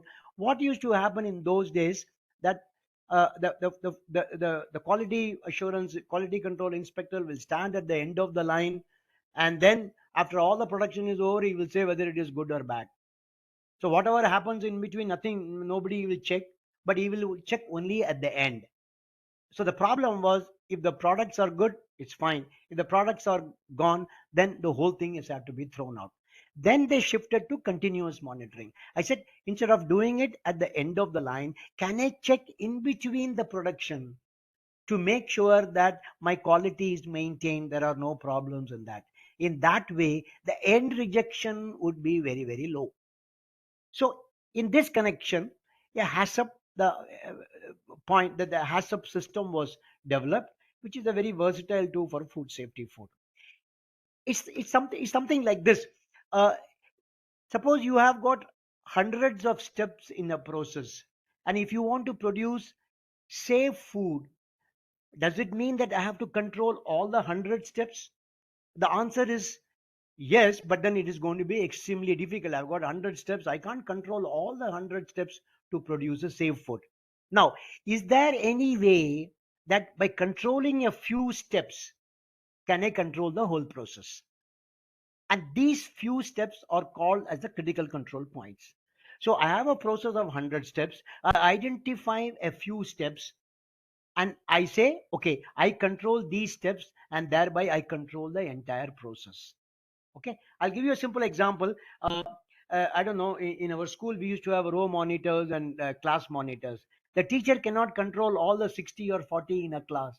So what she does, she appoints a few monitors, and through these monitors she controls the whole class. Similarly, in HACCP, we control a few steps, and thereby we control the entire process. So, and this is through a risk assessment process. Okay, I know it's a little. If you have any questions, we can always take it at the end of the session. Thank you. Then you have, on top of this pyramid, you have the food safety management system. The food safety management systems combines everything. It combines good manufacturing practices. It combines HACCP principles, and then it establishes food safety policy. It does gives training on food safety to all the employees. Then it establishes a safety team. It provides resources, continuously reviews the whole thing. So a food safety management undertakes all these interrelated processes so that the end food, the food is produced, is absolutely safe. And thereby this food safety management system, we have got a lot of certification process like FSSC, ISO 22000, 2015. You have got FSSC, and there are many certification programs are available for food industry. You will find that many companies also proudly they put it on their pack that manufactured in ISO 22000 certified company, and they employ all the interrelated process into that. Okay, now let's come to the second part of it, the role of regulations in food safety. Okay. Uh, Now, regulation is food laws. Sometimes, why do we need food laws at all? Because in a market, you will find the consumer buying, she is bombarded with many products. And then this manufacturer is going to keep on bombarding her with his products and saying this is good, that is good, this and that. He makes all kinds of claims and things like that. And then, and to make sure that this game is played according to the rules, then you require a moderator. And this moderator is the regulator, and he makes the food laws. So that's why, for a level playing, so why do we need food laws? For protect consumers and safety. If you leave it completely to the industry there is going to be a problem. In a cricket match, you have you have two umpires. Otherwise, the game will not go. They are neutral fellows. They don't belong to any of the teams. So they are neutral and they conduct the game as per the rules. Similarly, to conduct the game in the place of market where consumers and manufacturers are into each other, you need the laws to protect the consumers and safety, and also you need these laws to have a uniform playing field. For example, a big manufacturer should not take too much of advantage. So to make sure that all of them have got the same level of opportunities and there is a level playing field, you require this thing. And of course, it facilitates global trade, and each country has its own law. So now now we are going to focus in the talk in the next 15-20 minutes is that the laws, we are going to focus only on to how it protects the consumers and how it ensures the food produced is safe for the consumers. Okay. In 2006, Food Safety and Standard Act was promulgated. A single window for food industry. Before 2006, there were too many laws: Prevention of Food Adulteration Act, and you have got Food Products Order, Meat and Meat Products Order, Milk Product Order. Too many laws were there, but they thought this was too much, and the ease of doing business was not there. So what they did was, am I audible, Dr. Mariappan? Hello. Yes, sir. Okay, thank you.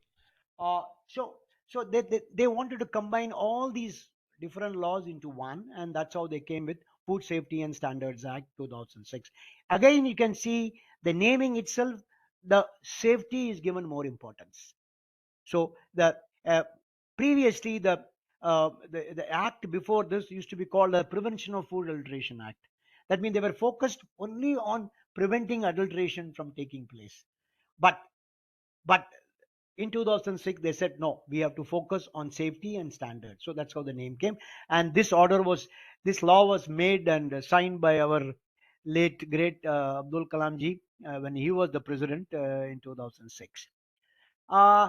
This has got two aspects. One is the food safety and standard rules. We will come to that a little later.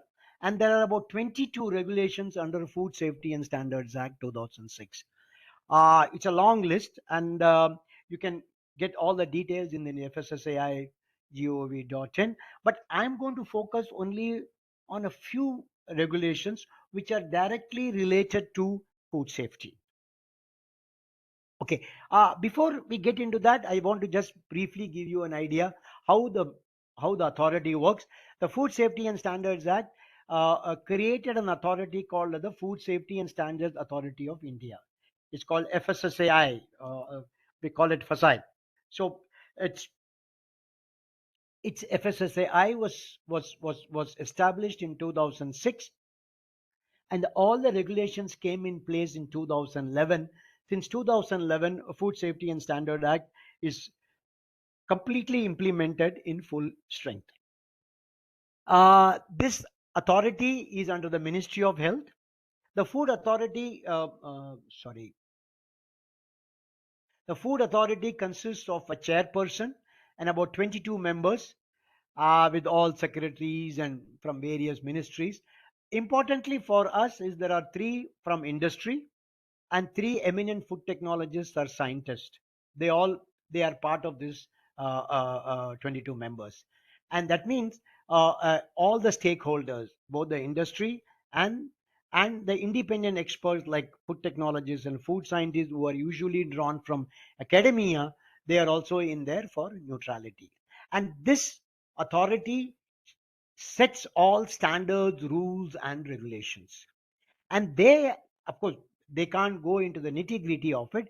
They are supported by scientific committee and scientific panels. The scientific committee and scientific panels are fully the members are all highly technical, drawn mostly from research institutes and academia, not from industry.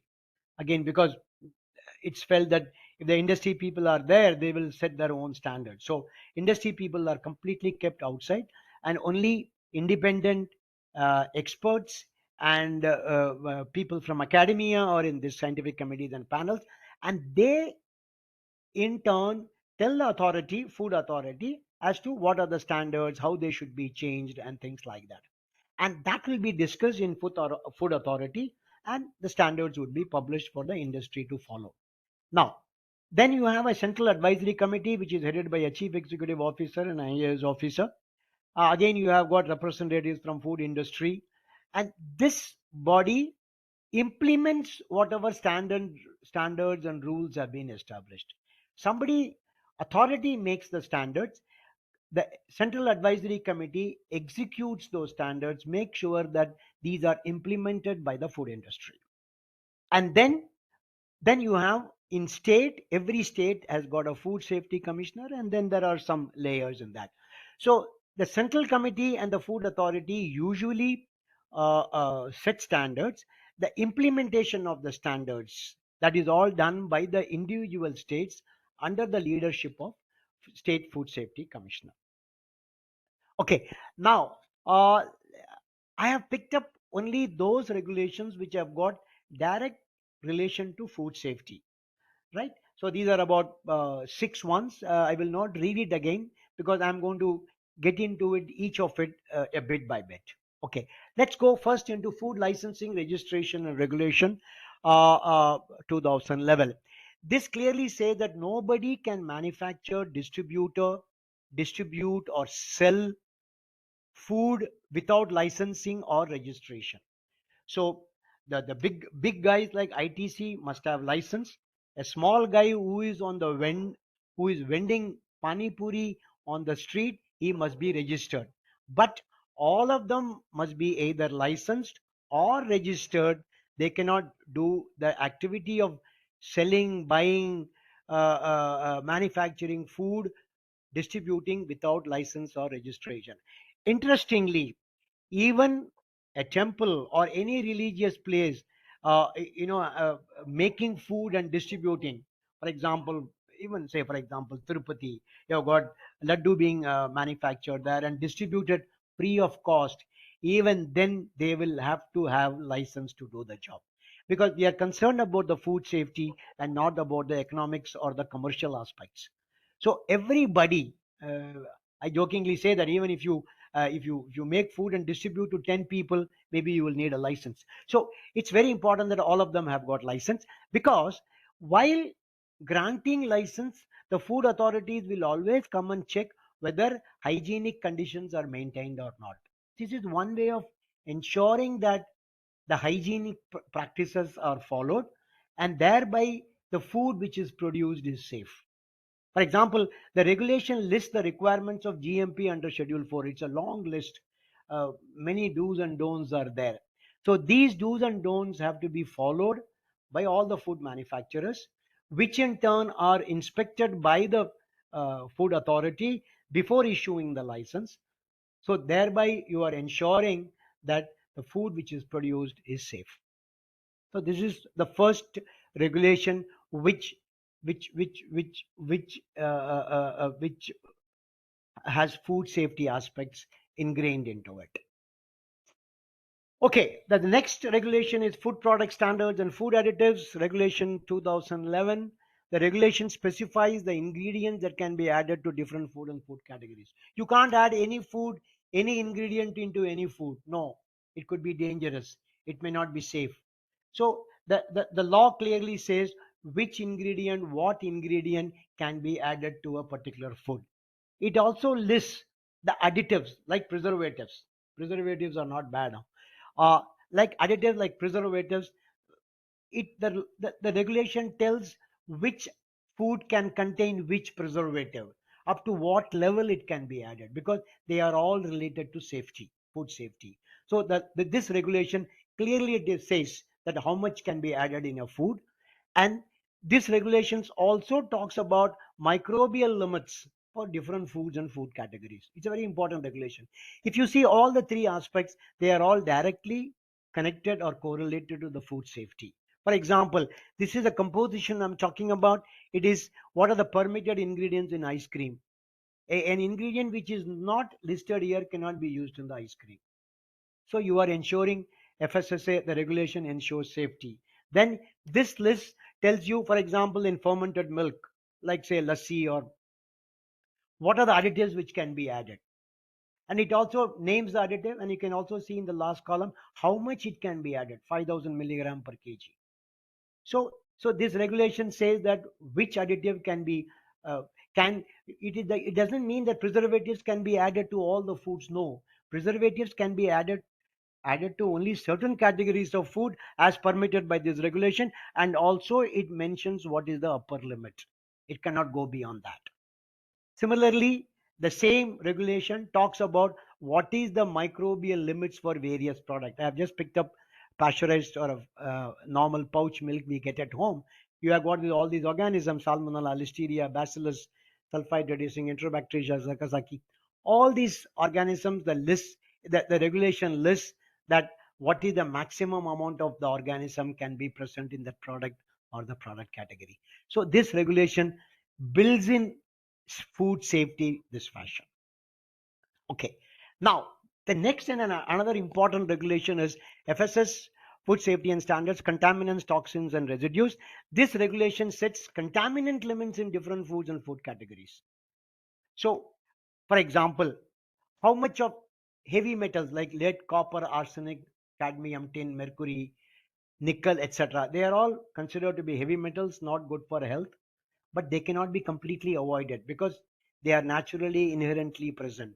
So, but there is an upper limit which cannot be crossed, and those limits are set in this standard. For example, microbial toxin, aflatoxin, how much it can have, right? Pesticide residues. So please remember that pesticide free is not possible except in case of organic foods. But pesticide residues, if they are within the prescribed limits, then the food can be considered to be safe. Right. So antibiotics in meats and meat products, histamines in fish and feed products. These kind of limits are set by this regulation. It's a very important regulation, and the manufacturers must get all their products analyzed for these contaminants and show it to FSSAI every 6 months by uploading it in their website. So there is no getting away from this.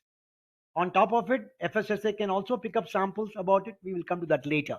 So these are some of the contaminants which this regulation controls. For example, I'm just picked up one example of mercury. It says that mercury, for example, in fish, it should not be more than 0.5 milligram per kg.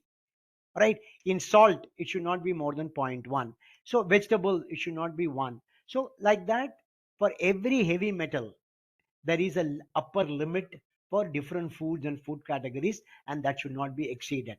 So the idea of keeping this upper limit is to say that if this limit is consumed throughout the life, nothing will go wrong. There is no harmful effect.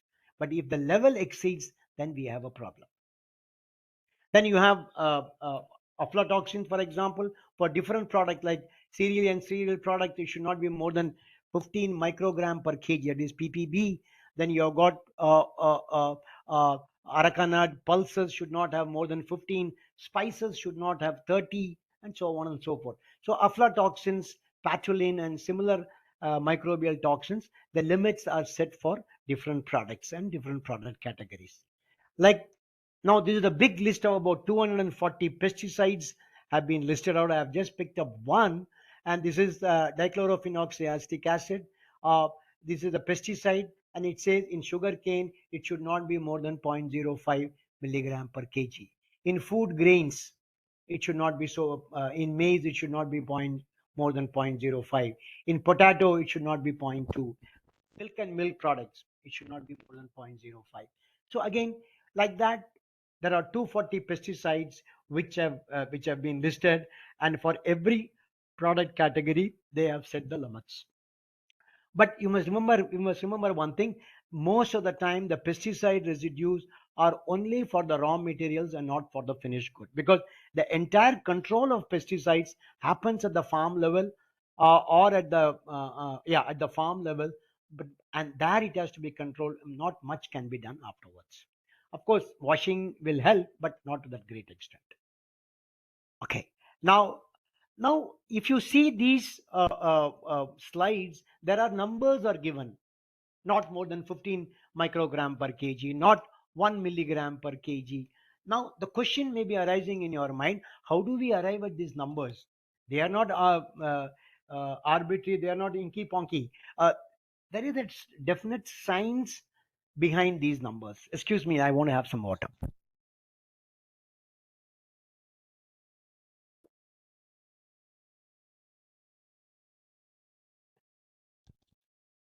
Thank you.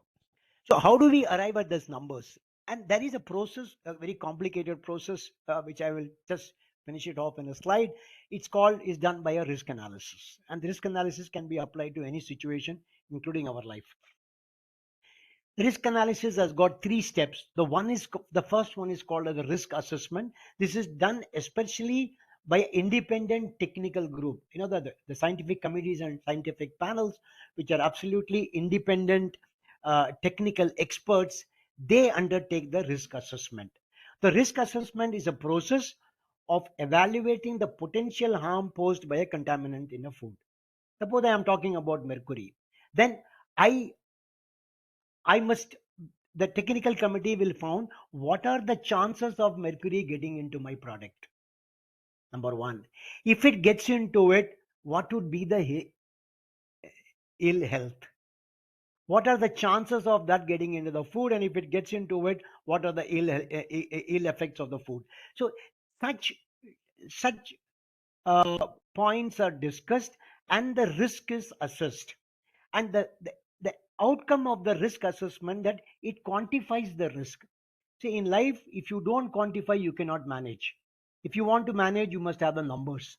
Only if you have numbers, they can be managed. So the the the the risk is converted into a quantifiable form. It would say, okay, now if the mercury is consumed more than 1 milligram per day, then it is going to be harmful for the health.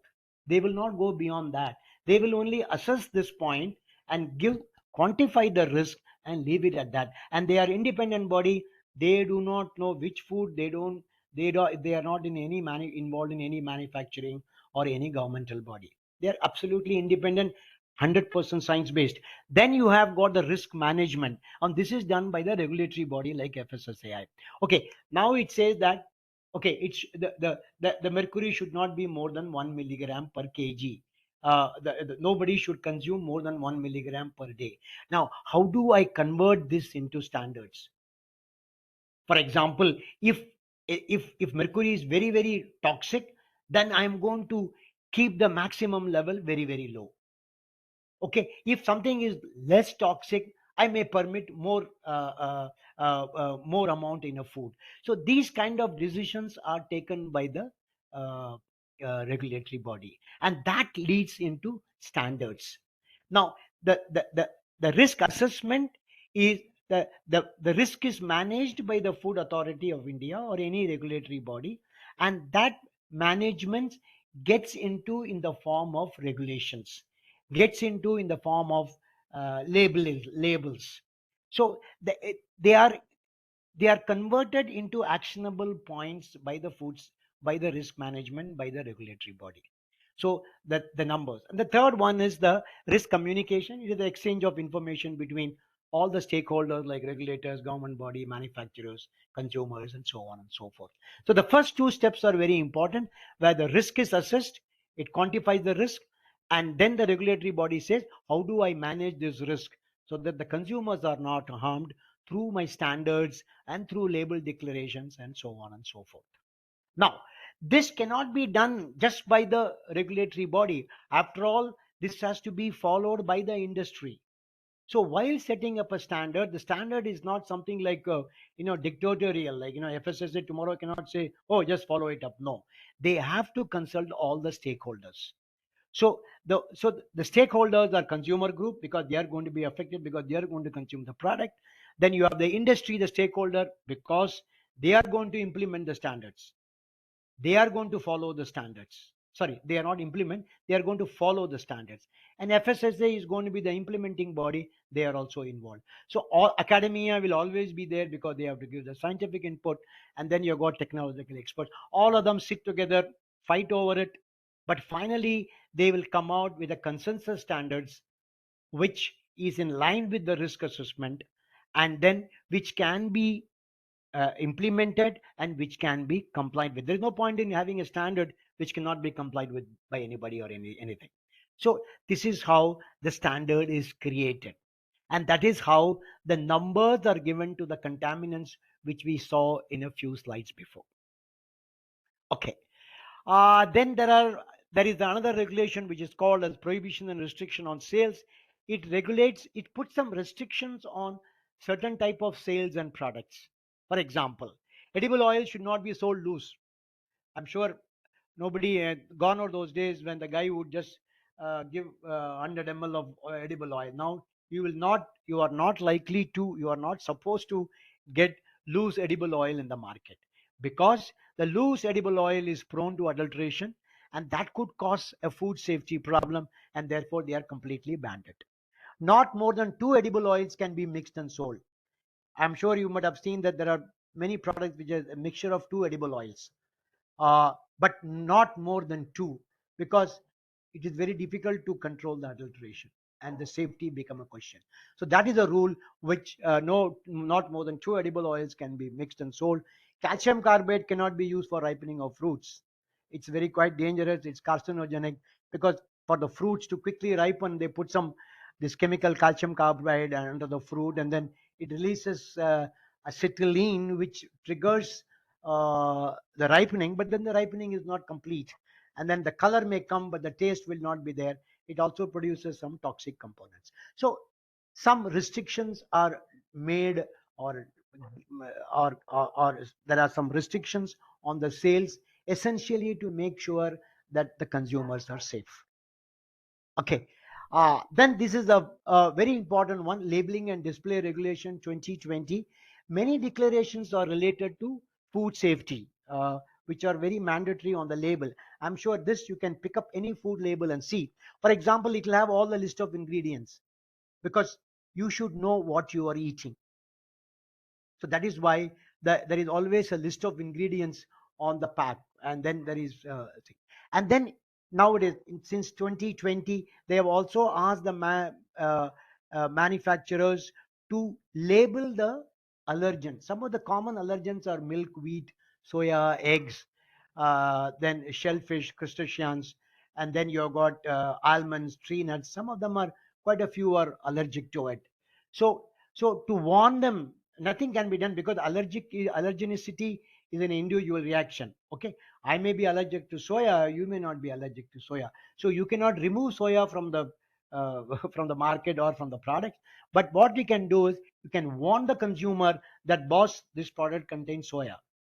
So listing of declaration of allergens has become a mandatory from 2020, which is a very, very important part of the food safety. And allergenic reactions can be quite severe in some cases. They produce histamines, and then it could be quite fatal also in some cases, uh, including your peanuts and things like that. And then there are some special warnings for special ingredients. For example, when you have polyhydric alcohols, like say, for example, sorbitol, maltitol, or even glycerol, they usually, some of them cause laxative effect. That means many people are sensitive to it. They may immediately feel like going to the washroom for washroom. So such, if a product contains polyols, the manufacturer is supposed to, excuse me, anything? The manufacturer is supposed to make a declaration that polyols may have laxative effect. Vegetarian, non-vegetarian rogo, all of you know it's very sensitive. Some of them are, of course, it's more of less of safety, but more of religious beliefs. So we have India is one of the unique places where you differentiate a veg and non-veg product through a proper symbols. And then use by date has come in. Before that, it was to be best before, but then they have changed to use by date. Use by date means the product should not be consumed after that date, and because the product is likely to become unsafe after that date, so you can simply throw it out. So use by date has come. So these are some of the consumer care details are there. I'm sure many of you must have seen it on the label that if you have a problem with the product, you can always call the consumer, the manufacturer, or the number which is given there for complaints. So these are some of the labeling, some of the aspects in the labeling regulations which directly addresses your food safety issue. Okay. Okay, for example, this a small label I picked up somewhere. It says that polyols may have laxative effects. It says contains milk solids, gluten, and as allergens. So it's warning the consumer, boss, I have added polyols, and it may have laxative effect for you. So be careful. If you are very sensitive to polyols, don't consume it. It also warns the consumer that it contains these kind of allergens like milk solids and gluten and things like that. So a person who has got gluten allergy will have a look at it and will not have the product. And that's how we are inbuilding food safety through the labeling regulations. So all the regulations are directly, the one we have discussed is directly related to the food safety. You got this thing. Then you have a food recall procedure. For example, with best of intentions, things can go wrong. Suppose I manufacture a product, then later on I find that there is some serious issue, and it has got some microbial contaminants or chemical contaminants which could be harmful. Then I can recall the product. I can recall it on my own, or FSSA may direct it. And there is a definite procedure how to make the recall. Uh, I don't know. The one recall you must have all known is some few years back with Maggie because of lead contaminants. Okay, so the regulation specifies how the company will do the recall, right? What the company should do to make people know that this batch is bad to be returned. You can give advertisements, you can make tell the distributors, you can give advertisements in the newspaper or the mass media or whatever it may be, but you will have to do something to let people know that this product is not good, please don't consume it and return it. And then when you return it, how they will return it to you, what the manufacturer will do with the returned product, how will he dispose it off safely. All these aspects are written down in the food recall procedure, and that is something which every manufacturer has to follow minute he finds that his product is unsafe and has already gone to the market. Okay. Now, we have spoken so much about the compliances, various laws which stipulates various values and declarations to be made, and so on and so forth. What are the consequences of non-compliance? So many people don't comply with it. So what is the how FSSA ensures that these are all complied with? So this is what is addressed by the Food Safety and Standard Rules 2011, which is nothing but enforcement of the rules and regulations. It is not enough to make rules and regulations. We may also have to enforce it. How they do it? Enforcing. They do a sampling. They pick up sample from the market, and then they go for testing. And if the testing is the product complies with all the regulations and all the standards, perfectly fine, good, very good, no problems. But if it doesn't, then you launch a prosecution. You put a case. The food authority will put a case against the manufacturer or the distributor or whoever the sample has been picked up. And of course they also have counters things they can do, but there is a big process of of prosecution till the end. Now once the prosecution wins, and then it is clearly shown that the manufacturer has not complied with the food standards, then he or she may be heavily fined if the food is substandard but safe. Now you may ask me, what is substandard but safe? For example, I have milk in the morning, my wife adds water to it. What is she doing is essentially she's making it substandard. By adding water, she's reducing the protein, fat, and so on and so forth. But she's not making it unsafe, because additional water is not going to make the food unsafe. So adulteration or anything done for economic gains could result in a product with substandard, but still it may be safe. In those cases, it is only heavy fine, no imprisonment. But imprisonment and fine if the food is shown to be unsafe, or if somebody dies, or if the food is shown to be unsafe, then there is both imprisonment and fine. And then if anybody operates without a license, then it is also considered very seriously, and again the imprisonment takes place. Okay.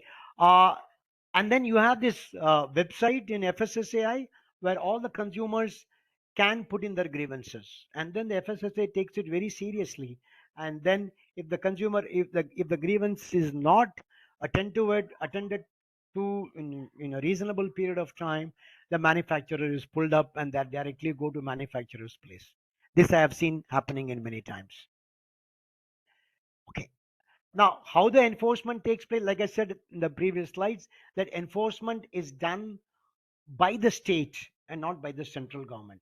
So the state government employs the food safety commissioner is the big boss, and then under that you have got various designated officers for each district, and then you have got food safety officers. These are the food safety officers are the legs and arms of the state food safety commissioner, and then these people go, the food safety officers go to various places, go to various restaurants or shops and things like that, pick up sample, get it analyzed, and launch prosecution.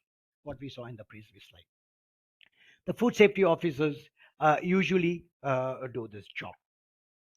Okay, I like this slide because it says conclusion, and everybody knows this is going to be the last slide. Okay, I conclude this torture by saying the food may not be tasty, but must be absolutely safe.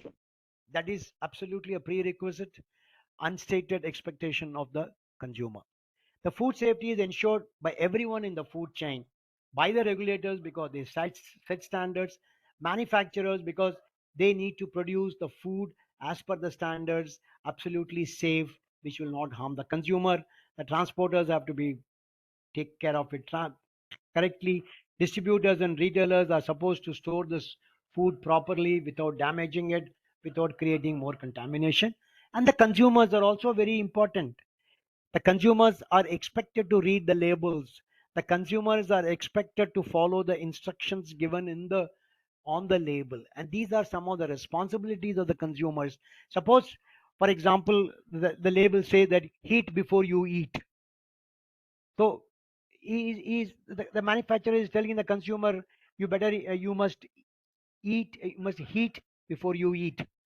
The consumer doesn't do it, and if the food becomes unsafe, it is not the responsibility of the manufacturer, it is the responsibility of the consumer. So consumers also, like, this product is not meant for babies, but if the mother gives it to the baby, then it is not the mistake of the product, it is the mistake of the mother. So the consumers also play a very, very important role in ensuring food safety for everybody. Thank you so much, and if there are any question and answers, we can take up. Thank you, sir. So very nice presentations, a lot of appreciations in the chat box. So I hope very they were not sleeping. definitely, sir. No sleeping, sir. Wonderful presentation. So I hope. If there are any questions, I wish you happy. Participants, feel free to ask questions.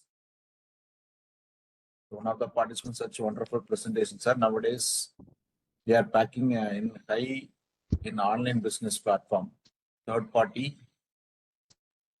collect the product and they repacking it. For this, people need FSSAI registration or license. That was the question. Okay, it's a good question because I know the answer. But the point is, see, the licensing is required for anybody who has got whose turnover is more than 12 lakhs per annum, and registration is for anybody with the less than 12 lakhs per annum turnover. Point number one. Point number two, if you're going to buy a product from somewhere and repack it and sell it, you need a license under the activity called repacking activity. Okay. Thank you, sir. Thank you so much for your valuable response. Pleasure, ma'am. Yeah, any other questions from other participants? One more question, sir. Do the licenses required for the product also? Yes. You product. Yes, definitely. You need a license to manufacture a product, store a product, distribute a product, and a retail a product. But it is not given product wise. It may be given category wise. It may not give single juice wise. They may give for the whole juices. So everything you require license. Even if you want to uh, make and distribute free to people, you need a license. So, I understand a lot of biotechnologies are there. I thought they would fire me in some technical questions. that there, I think they are satisfied with your presentation. So anyway, So sir, there could be two reasons. Either it's very clear or not at all. it's very clear, sir. It's very, very clear. Thank you. So means for business scale as well as for the product, I didn't get the full question.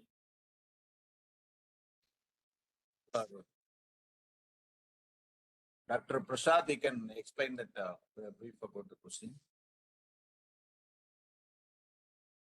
So for your information, this presentation will be uploaded in the YouTube. So you can verify or you can refer this presentation at any time. So PPT, if everything is available in the YouTube presentation, later on you can refer this. So shortly it will No, be. Yeah. No. There was a question. The difference between safety of food and what? I didn't get the full question is not coming up on my screen. Okay. Yeah. That is Dr. Nitya Priya. For me also, are there any difference between the safety and regulation aspect between the food and pharma? So we'll take up this question. Oh yes. They are both apart. I know only foods. I know nothing about pharma. Pharma is little more difficult, more involved. They are completely different. They are governed by different laws, different regulations, different rules. Everything different. The question answered, Dr. Nitya. One more question, sir. Sir, means the FSSI licenses are required for both product as well as business scale wise. No. The product and business are together.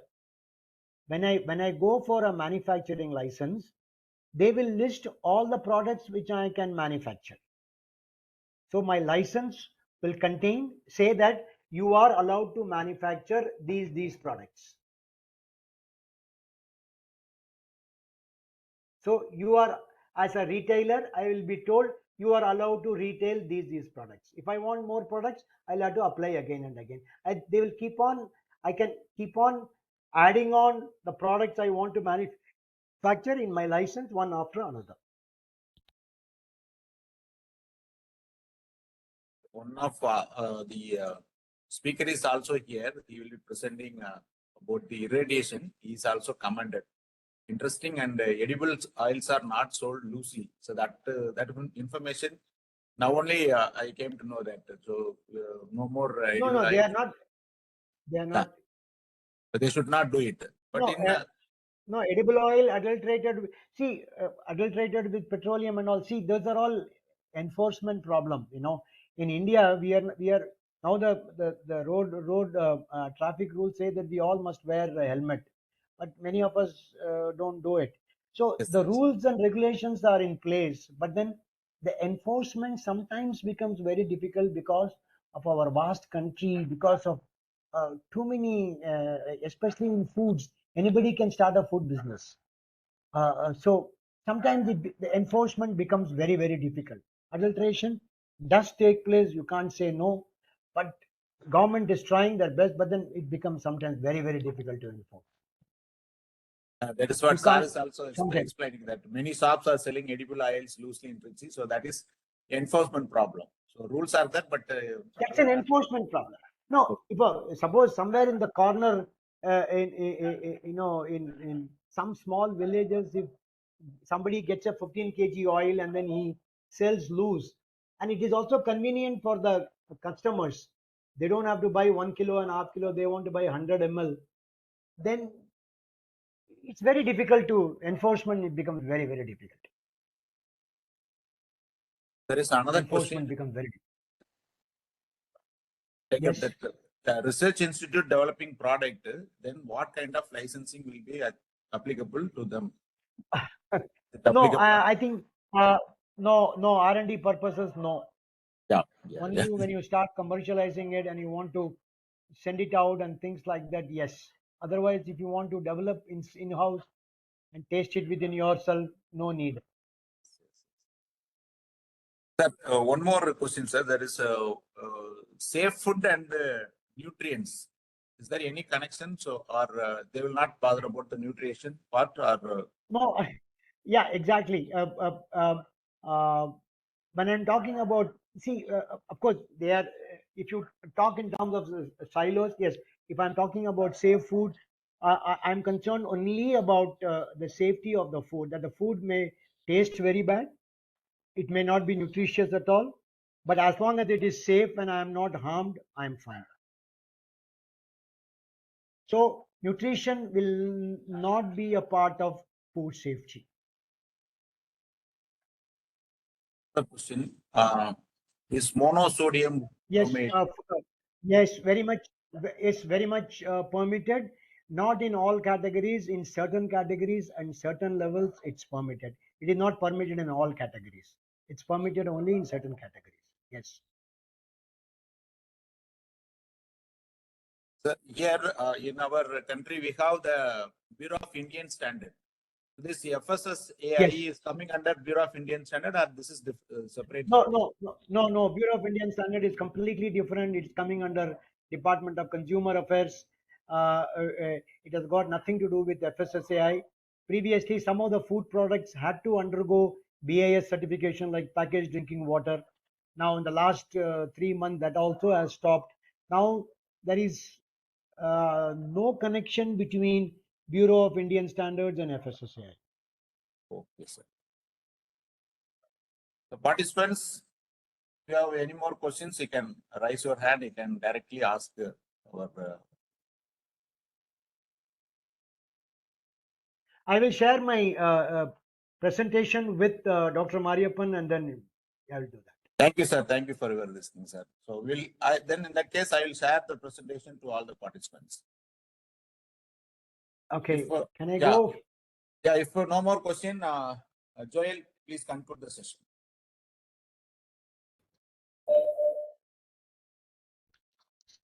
Good evening, everyone. Good evening, everyone. I thank Mr. Ramasubramaniam sir for his excellent presentation, and he has given a good lecture on visible, invisible agents and what the customer expects regarding the safety and everything, and the chemical hazards, biological hazards, and physical hazards. And he has given many insights on food safety management systems, hazard analysis and critical control points, and food regulatory bodies and risk analysis. Thank you very much for your effort, sir. I thank all the participants, even though it's very late. Many people stayed till the end and watch the program. We expect this in all the 5 days, upcoming 5 days. We thank everyone for attending this workshop. Thank you, one and all. Thank you so much, Dr. Mariappan and your team, and thank NIT. Thank you so much. Great. Thank you so much, sir. So yeah, Thank you. Thanks. Yeah, we will have a conversation in WhatsApp, and also for further proceedings, I will inform, sir. Yeah. So I thank all the participants, and tomorrow we will be having the session at 6 o'clock. And regarding the feedback forms, I'll let you know that. So what about the feedback? All these things I'll send. So thank you so much. We'll conclude the session today. Thank you so much. Thank you, sir. Thank you, sir. Thank you. Thank you.